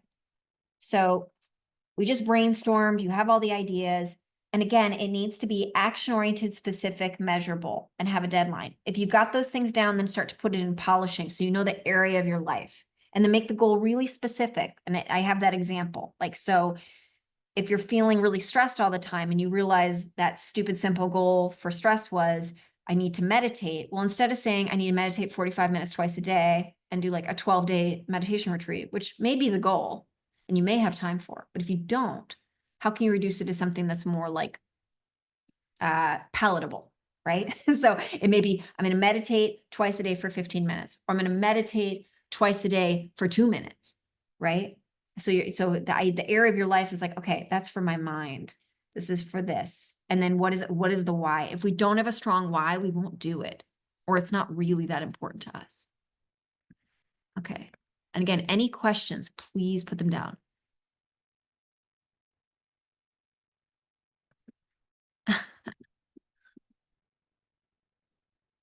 Use me for this time. And if you want something directly to you that you don't want me to talk about, just direct message me, and then I'll just use it as an example without giving your name. Andrea, will you just write specifically, what do you mean by that?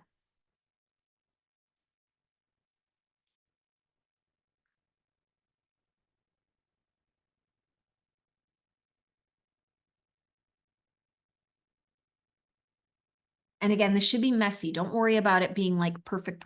You're going to make it really nice and pretty on page 76 and 77. So you're writing out the area of your life, the goal, why, and then you're going to kind of put down, like, after that, once you've done that, what season are you going to do them? So if you're not there yet, that's okay, but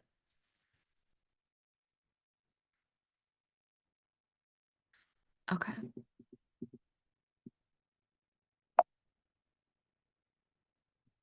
Okay, so Alex, great goal. Can a goal be for someone else? Well, it's not really ever for someone else. You're just then volunteering your time to help someone, right? So, like your sister has an illness. So what can you do? So you may be like allotting 15 minutes Monday through Friday to help support, my family.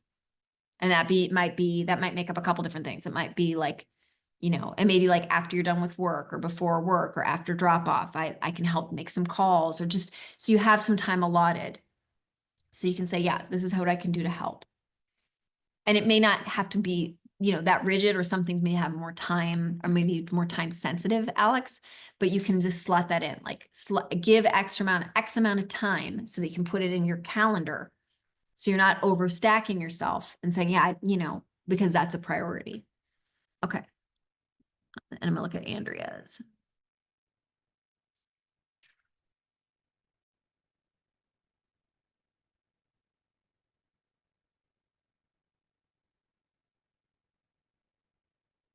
Okay, great. So yeah, especially for those in partnership. And I think sometimes we think like in partnership, you have your train and I have my train, but the reality is you're on the same train, right? Like that's why when we're in a significant relationship and not just roommates, we are like, your budget's my budget. Your health affects my health. Your stress affects my health, my stress, right? So, when you're in a team, right? I'm defense, you're offense. Sometimes we need to play center, your goalie, I need to be striker. So for what you're talking about, like he needs help with his business because that's a primary like source of income. It's a great, how can I set aside X amount of time to help in this way? Just like you would with parenting. It's the exact same thing, right? Because we divide and conquer as parents, when you have a teammate. Also, if you don't have a teammate, How can you bring in someone who is a teammate for you? Again, my friend Natalie Pace, the way she got ahead is reduced her overall expenses and co-abode, live with somebody else so that she could have 18 hours more a week in help. I'm sorry, 18 hours more a month in help because they would divide and conquer health, childcare. She also saved $40,000 a year by living with another mom, single mom. We get to think, how do we do this instead of our ego saying it needs to look like X? It is nearly impossible to be a single mother and do all the things. And I also think as an artist, with the expenses of Los Angeles, and they are going to go way up with this housing situation with the fires, it's going to be really important to, one, have a great job, side job, thriving job while you're doing your creative projects, and live in a place that doesn't cost you an arm and a leg so you can continue to invest in continued education and creating your own things. Okay. So teammate stuff, yes, definitely set, just prioritize it like you would parenting. Andrea, does that make sense? Is that a good? Okay, good. And also, so there's not resentment, take it on as a get to, right? Like my husband's in Montreal right now. I get to be lead parent for a while, for 7 months, but we're teammates. So that infringes on how many hours I have to do what I need to do for my businesses, but we're a team. He's playing offense, I'm playing defense. And at other times I may be offense, he may be defense. So we get to adjust based on the reality of our circumstances. Okay. Yeah, you get to. And it changes over time. And it's not forever. Okay. Would getting a car, moving apartment be under abundance? Yeah. Yeah, because if getting a new car or moving is to increase abundance, then yes. Or stability, right? Yeah.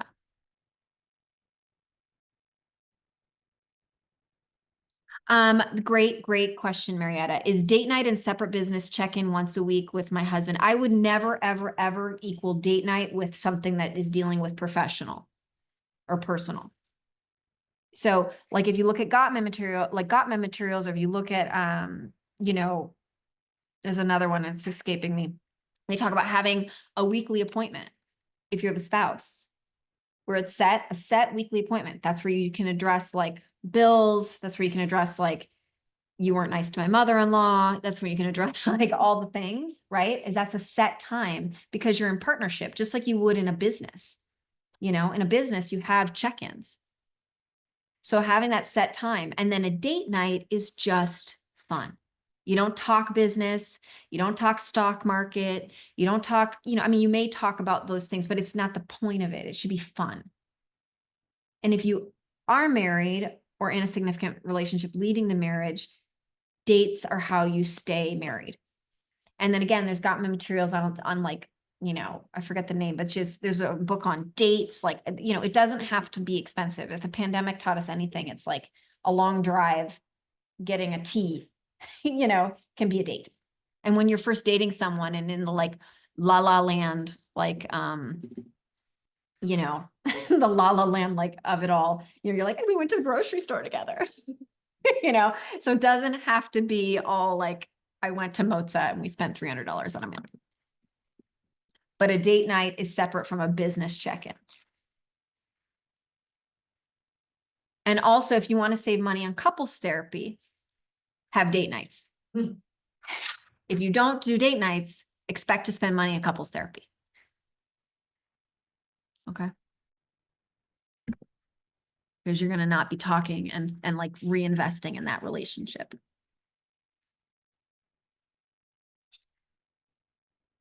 Okay. If you did all of that, go to seasons to plant. Like, right. So a lot of people, what they do is they sit there and they say like, oh, I'm going to do this year round. I'm always going to be doing this. That's not realistic. So if you have like a short that you're making, or you have like a book that you're writing, like when are you going to do it? Think about your year as think about your year as like a circle of like, okay, this is January. This is April. This is July. Here's October, end of September. here's end of December, January, right? And so it's like, what am I realistically going to do based on what I have? Now, if you're a parent, you know that come summertime, you've got camps, you've got different things that you have to do, right? Your schedule changes. If you know you're on vacation during certain times of the year, if you know that like you've, a seasonal job, like as an accountant, you know that certain times of the year are busier and certain times of the year are less. If you're an actor, well, it used to be that there was a pilot season. That's not a thing anymore. So it's like you look at like when do you know that there are going to be seasons for certain things? So I recommend that this season, this next 3 months, this is when most people are the most energized to like go, go, go, go, go and get the most things done. So I would put the thing you want to do the least and the habit that you need to focus on the most now under winter. And then what can you do in spring? And what can you do in summer? And and year round usually is habit. So what are the habits you wanting to do? And again, we went through that section with habits. So that should be in your thing. So once you have that done, then you can start to put it in 76 and 77 and make it all pretty. Again, any questions, put them in the chat. I'm going to use the restroom really quick. And then, I think I made my like brainstorming goals like too literal. I don't know. I'm just like having a hard time putting them. okay. So Here. did you make it action oriented, specific, measurable, and having a deadline on page 72? I did for the brainstorming goals. So I just put literally what I wrote on For refining it, yeah, you can refine it if you need to. If it's polishing. under polishing, again, it's just tweaking. So if you did it already, you can jump. Okay. Okay. Okay. But you need to say like, yes, I can do it, or no, I can't do it. Like, yes, I did it. No, I didn't do it. So if I did. Give me an if- example. Like, so a thriving job and a career completely separate, right? So Not necessarily. okay, well, one of them is to get a thriving career. Great. Not a job. I want a career. Okay, great. So I think they're the same thing. okay. You may have an interim job to help you lead your career, but I think it's the same thing. Okay, and so how would I make that, would my goal be like applying to Yes. certain ones Yeah, every it would be week? Okay. every day. Every day. yeah. Right. Like, so if you're working on getting a job or you need something immediate, you should be applying. The majority of your day should be applying for jobs. Yeah. And then other things become secondary. 14. Great. And then the thing that, actually, that was said through a recruiter was that, even if you're getting really far down the line with a job, do not stop applying to jobs because you don't know if they're going to end up hiring in-house. The same thing goes if you're an artist and you're like, oh my God, I'm testing on this. I'm so close. You keep applying for jobs as if it's not happening. So, Energetically, it will help open more things up. sorry, so if a lot of our goals are like monthly or weekly things, for the seasons to plant, we should just focus on some of them, different seasons. Yeah. Is that what you're saying? Right. So like if you have multiple projects that you want to work on, like for example, I have a speaking course I'm working on in the spring. I know I'm going to do a retreat in the fall. I know, like, so I don't need to focus on that. I may have calls, but like my main focus of that will be at this point in time. Okay. Right. I know I'm going to be momming it more in the summer. So I have to adjust. So just start to think about that. How can I write current short film and start writing a new one? Okay, yeah, because that's a really vague goal. So what I would instead do is X amount of time that you write every day or write every weekday. I really do think so you don't have burnout. Weekends should be sacred unless you have a day job that it requires you to have to work, and that's when you make your most income. But a day a week should be more sacred, so that you have that rest. Because rest and recovery and sleep equals no burnout. If you tend to burn out, that means you don't honor rest, recovery, and sleep. If you are a professional athlete, if you're a professional performer, guess what? They're on vocal rest for certain times. They're doing ice baths and saunas and NAD IVs, and they're sleeping a certain amount of time and a certain amount of like temperature. Like there's a regimentedness in rest, recovery, and relax.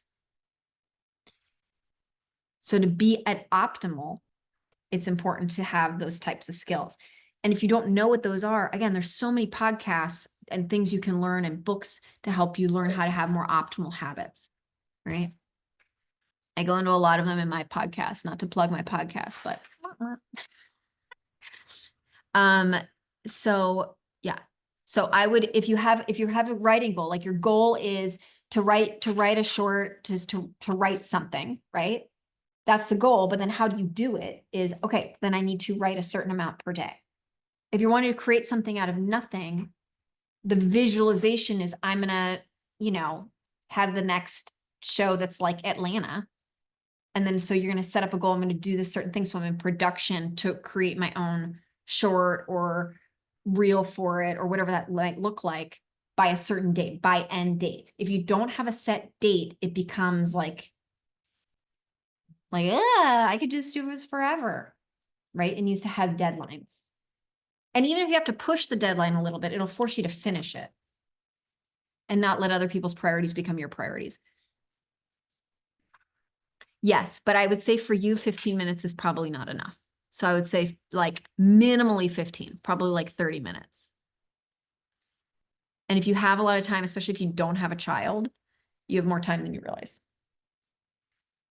I think my question is, my goals that I have are too, I feel like they're not leading to an end goal, like a bigger, more concrete end goal. I don't know why. Okay, then tell me your goal. And all of you should be at all of you should be at 76, 77, putting that in. Okay. Finishing a workbook for a finance book. Okay. Like finishing one each month. That's not a great goal. Let me Okay. explain why. Okay, so one of the people has a finance, the main goal is to get finances under control. So sometimes we can think we can be obsessive about it, like, well, I need to do all of these things. Well, sometimes you just need to do one, right? So for something like, getting your finances under control, that might mean, okay, I need to write down my budget. I need to figure out my net worth. Every quarter, do my net worth, do money Mondays. So you're going to come from a multi-pronged approach. So that might mean that, you're going to have, abundance goals. And there's certain things that you're going to do to achieve that goal, that way of being. That may mean listening to Think and Grow Rich. All right, I'm going to listen to that, change my paradigm, change my life. All right, I'm going to learn the money goals. Also, I'm going to learn the brass tacks of like ABCs of money.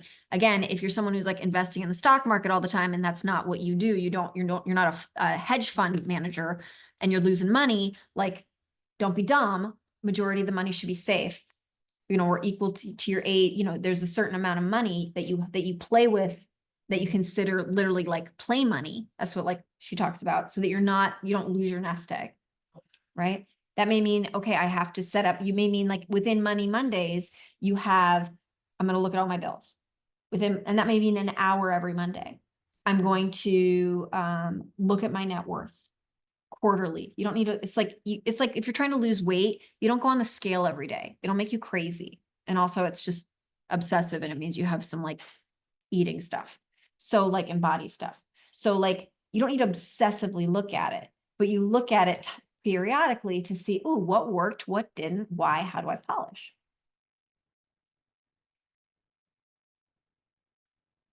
And then it may be that every time you take out your credit card, or do I need this? Do I want this? And that's a big thing, especially with Apple Pay and things that are so easy.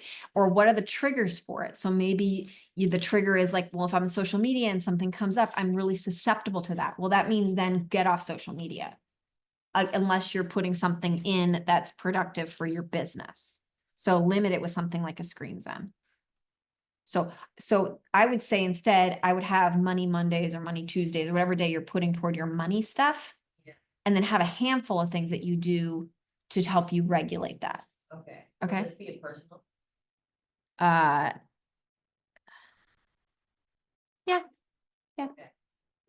could be either.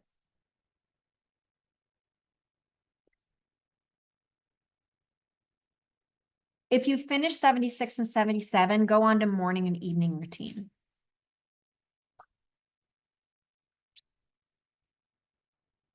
How you start your morning and how you end your day is significant. If the first thing you do in the morning is go on social media, I promise you, your day is not going to be as great. And the same thing if the last thing you do is social media.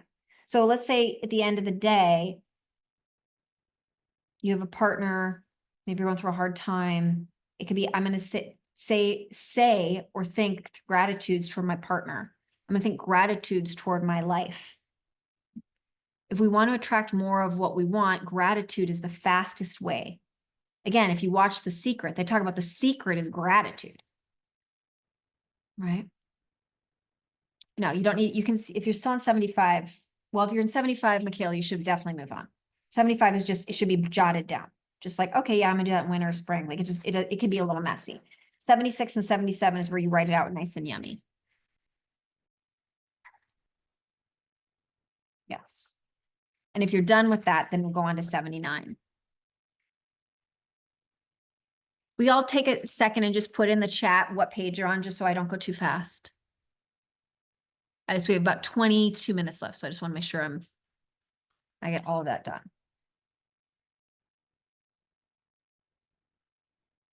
Okay.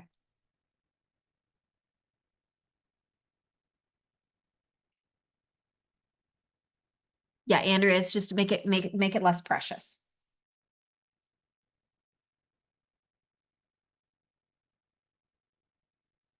Okay, great. I'm gonna give you guys a couple more minutes to write out 76 and 77. Don't overthink it. And then in 5 minutes, we'll move on to the next section.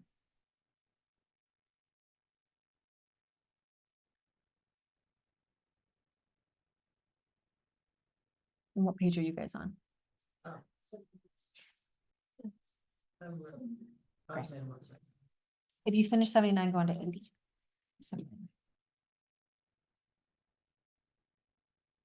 And Destiny, since you're at 79, after that, go to 80. 3 goals per season. Like just Mm, how many goals do we put in each of the seasons? Because I noticed I was putting 3 for each, and then for autumn I only had 1. it doesn't need to be perfect. Perfect. Okay. It's just kind of so you know that's when I'll focus on that. And then when you do write your goals on 76 to 77, I do recommend doing like habits first. So you're like, these are the habits that I'm gonna do year round. Here's what I'm gonna do in the winter. And if you already started it, don't worry. Winter, here's what I'm gonna do in the spring, summer, fall, just so you can help like kind of be like, that's the plan. Now, if you already started it and you didn't do it that way, it doesn't matter. It's literally not important. But if you want to have that, that's another way you can do it. I'm going to give you guys 5 minutes. If, again, any more questions, just put in the chat. I'm just going to use the restroom real quick.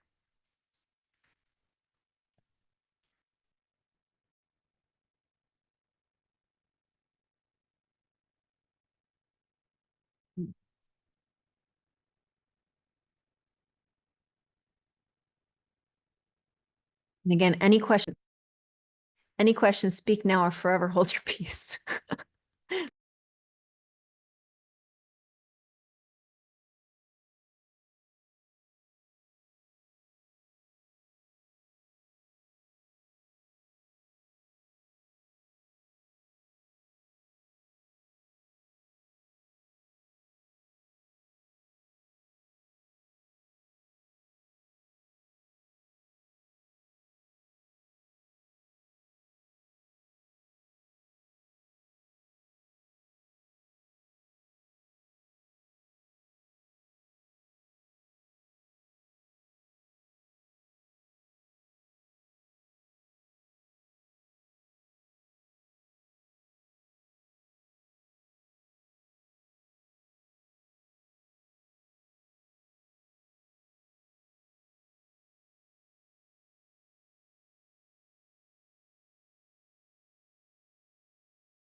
I feel like all my goals are like in the winter.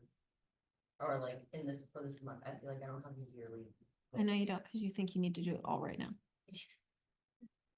Okay, so if you're someone who thinks that you need to do everything all right now, I'm telling you that that's just not possible. So, so it's all about in the 7 Habits of Highly Effective People, right? It's an oldie but a goodie. It talks about like what's urgent and important, what's urgent and not important, what's not urgent and not important, what's not urgent but important, what's not urgent and not important. So much of us spend so much time in not urgent, not important. Scrolling social media is not urgent, not important. Watching TV, unless you're prepping for a job that specifically relates to that episode, not urgent, not important. Now, that doesn't mean it's not fun and additive, but like paying your bills on time, urgent and important. You want to ideally have it so it's not, paying your bills on time is not urgent, but important. If your bills are late, then it becomes urgent and important. You want to have as much out of the urgent and important because you've already done it ahead of time, right? It's like, and this is a vain example, but it's like, you know, you're going to be doing a photo shoot and you need to like be bikini ready, but you've been eating pizza for months. And then you're like, oh my God, I got to do a crash diet and go crazy. It's like, well, that's not being prepared for being healthy. So you don't need to do something that's insane. Like you don't have to go crazy, right? Does that make sense? I mean, it's not a fabulous example because like, that's not relatable for everybody, but you just don't want things to have to be like, oh my God, I have to do all this right now. Yeah. Right? Like if you clean up a little bit each night, you don't have to be like, oh my God, everything's a mess and I need to clean up right now. Right? So some of us that are all or nothing people, which can have its advantages, it's better to like have some habits that like keep things be consistent. Like, okay, on Mondays, I'm going to look at my money. I'm going to make sure I have weekly check-ins with my spouse. Like these things that will save us time and energy later so that we're not like, oh my God, we have to spend all this time going to therapy because our marriage is falling apart because we haven't been spending time together and communicating. Can seasons change though? Can we reroute? No, you're never allowed to reroute, Michaela. You are forever. This is cemented in. It's forever this way. No, of course. There's always fluidity within the rigidity. So we set the plan, we water the seeds, and then life throws curveballs. And we say, okay, of course. Right now, like life is throwing curveballs. There are wildfires. We have no control over that. So then we adjust. We bob and pivot. We bob and pivot. Okay. So later in the year, there's a seasonal mid-season review. And you shift what you need to do with these goals. So right now, based on the reality of your circumstances, this is what we're setting for ourselves. Okay, so I'm going to move on to the morning and evening routine. I'm really going to I really want you guys to hear this. This whole section, if you didn't read this, just reread it. 78, 79, 80. These are things that are really easy to just be like, I got it. But again, like we always can fine tune. If you watch the documentary, Zero Dreams of Sushi on Netflix, the man is like they're constantly learning how to better massage the octopus to have the better version of which by the way, they massage it for like 45 minutes a day, which is crazy. But like, to have the best sushi ever, right? You can always fine tune. And if you decide to make an art of fine tuning, then it's like, ooh, that's cool. So with goal setting, again, unless you're achieving the majority of your goals all the time, it's the art of fine tuning and not being hard on ourselves, right? So if you're not getting it right now, ask me. We can always do a private. We can always like get into it more if you're in one of the communities. We can always figure like how to fine tune that and then adjust as things shift. So how to do your goals. Please read this, how to plan your goals through the year, because this will take what this is to make it monthly, to make it weekly, and then you review and you review and you tweak. Okay. and think of it as a craft to help support your craft or whatever it is that you're creating. So morning and evening routine, how you start your day, how you go to bed. A lot of people I see, especially that are type A's, like they like to make it really complicated. Again, think simple, stupid. Okay. So this morning, I'm going to practice this AM routine, and you may polish it over time. So it may be like, I'm going to take 3 deep breaths as I put my feet on the ground and think of something I'm grateful for. That may lead to a 15-minute meditation. That may not. Okay. Before drifting off to sleep, I will practice this PM routine. Now, a really good one is, what are you planting into your subconscious?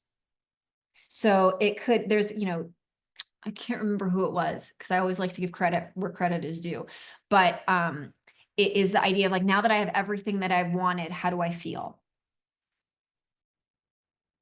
Now that I have like abundance, now that I have love, now that I have like, what are you trying to bring in? How do I feel? Or Dr. Daniel Amen talks about like, thinking about before bed every night, what are things that I'm grateful for? And he talks about even during the death of his parent, that habit was already instilled. So even though he was going through such hardship, he was able to still be like, but I'm grateful that I'm alive. I'm grateful that I have, my spouse, or I'm grateful that I have a roof over my head, right? The things, it's like, so there can be something simple like that.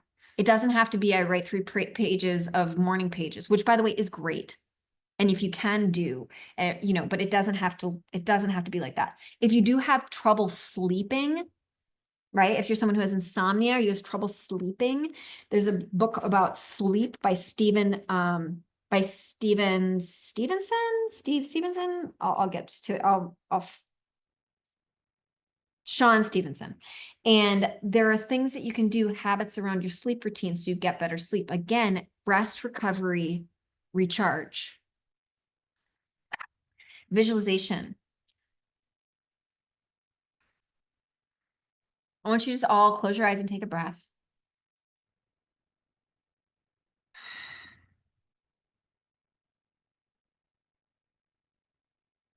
I want you to think about what it is that you have the most anxiety about in your life, recurring, that you think about often, that you go back to thinking about often. What is that thing? What is that circumstance? What is that fear? And just remember, it's a protection mechanism. It may not belong to you. It may belong to you. We're not negating that it doesn't have reality and that's not based on something valid, but it may not be happening in this moment.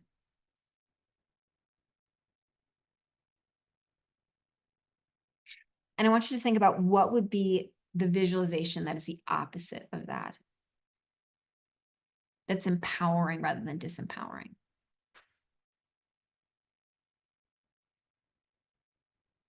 And I want you to just write that down on page 80, part of the visualization. So it's the opposite of what you often go to.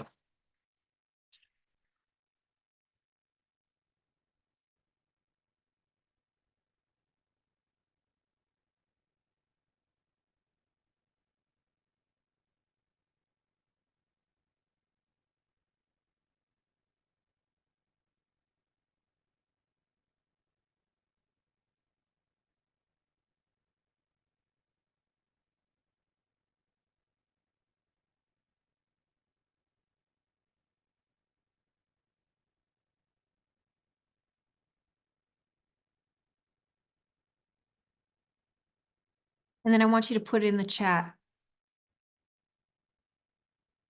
What is my anxiety? And it's not, it's not about like, oh, I'm mad at myself, I just won't think those things. Like little Brianna, little, whatever your name is, little Michaela, little Faith. It's like, I'm scared about this. I'm scared. So we want to wrap ourselves into a hug, being the perfect parent that we could be to ourselves, especially if it wasn't perfect parenting, which doesn't exist, wasn't perfectly modeled to you, which again doesn't exist. But you want to be the perfect of that, like parent to yourself. Like, that's okay. You're okay. You're safe right now. And let's envision what we do want. So I want you to just put that in the chat. the fear, and then the visualization. Or mention it in the small group, the fear and the visualization. We only have a few minutes left, so I'm gonna make this really fast before we get into the other part.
Okay, so if you have a fear around career, then it is, how can I create the career I want? With what control I do have, right? How do I create that means creating your own thing. Great.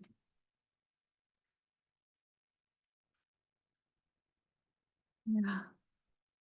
And then another thing is like, if you say, oh, I had hardships, like it's like that I shouldn't have hardships. We don't get to decide the journey that God, the universe has for our path, right?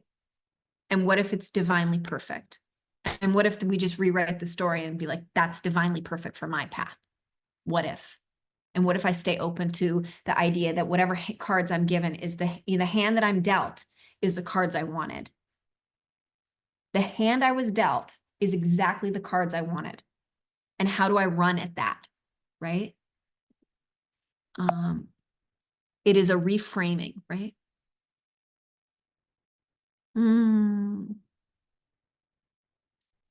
Yeah.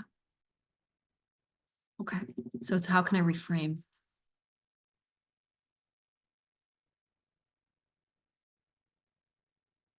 Great. Okay, great. So using that vision with your bigger vision, right, that I wrote down for the visualizations, you want to kind of meld those two together, right? So they're big thing, and then also what's actually like really like stirring your pot all the time. The other thing with visualization, I want you to remember, every time you're sitting there and focusing anxiety and not taking action, you are creating more energy toward what you don't want. So every time you stew in that, you're actually putting more energy into creating that which you don't want.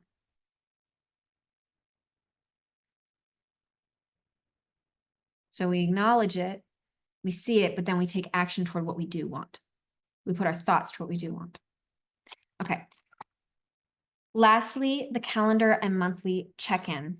So asterisk, star, read, reread these pages because it really explains, and the video tutorial, which all of you got in that card, to how to use the pages, how to use the habit tracker, how do you put in your goals for each month and then put it down in the week and then looking at it. Okay.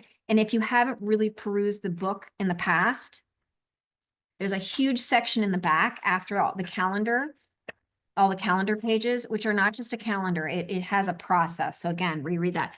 The seasonal review. So take a good look at all of that. So you're really familiar with that. Fill in those pages, utilize this. This is for you. Okay. And then we go back and then we take it in and we celebrate. So let's just take a big deep breath in and breathe out. And breathe in. And breathe out.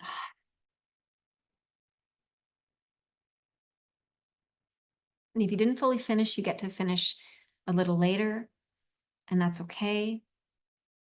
If you have any questions, you can reach out to me.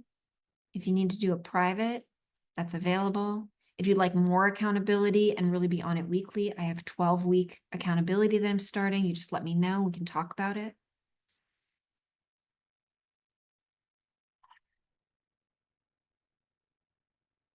Take another deep breath in. For those that hear the chimes. Take another deep breath in.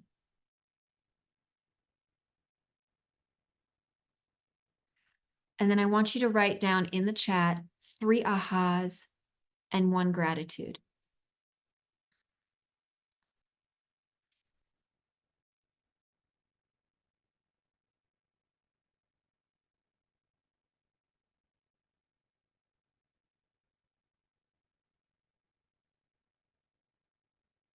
Marietta, for visualization, 20 to 30 minutes of visualizing is obsessive. So I would do like 5 at most. So different, for that thing. So just like acting career needs to be a priority when those auditions come up. You have to just get really, that's something that you may want to do a private on, just because you have 3 different careers you're working at, which is okay. Okay.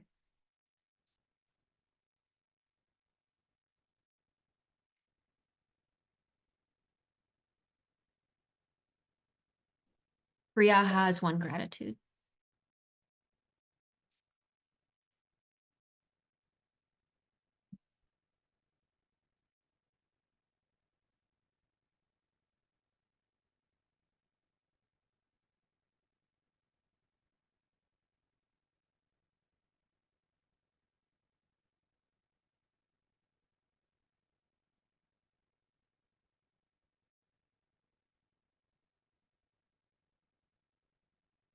Jamie, a way to reframe that too is like with abundance, all the good you can do, the more you have.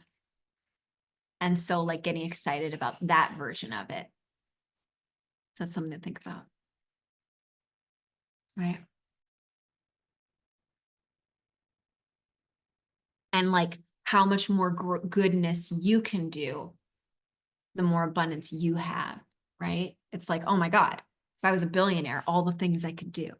Now the goal doesn't need to be a billionaire, but it helps us reframe like, oh, I can let go of that story that like money is bad or vain or whatever the things are, right? Okay.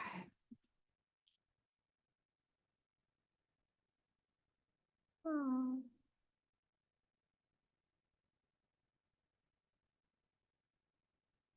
Or, aha, money is not boring, it's or technical. Yeah, I love that. Money's magic. Money's magical.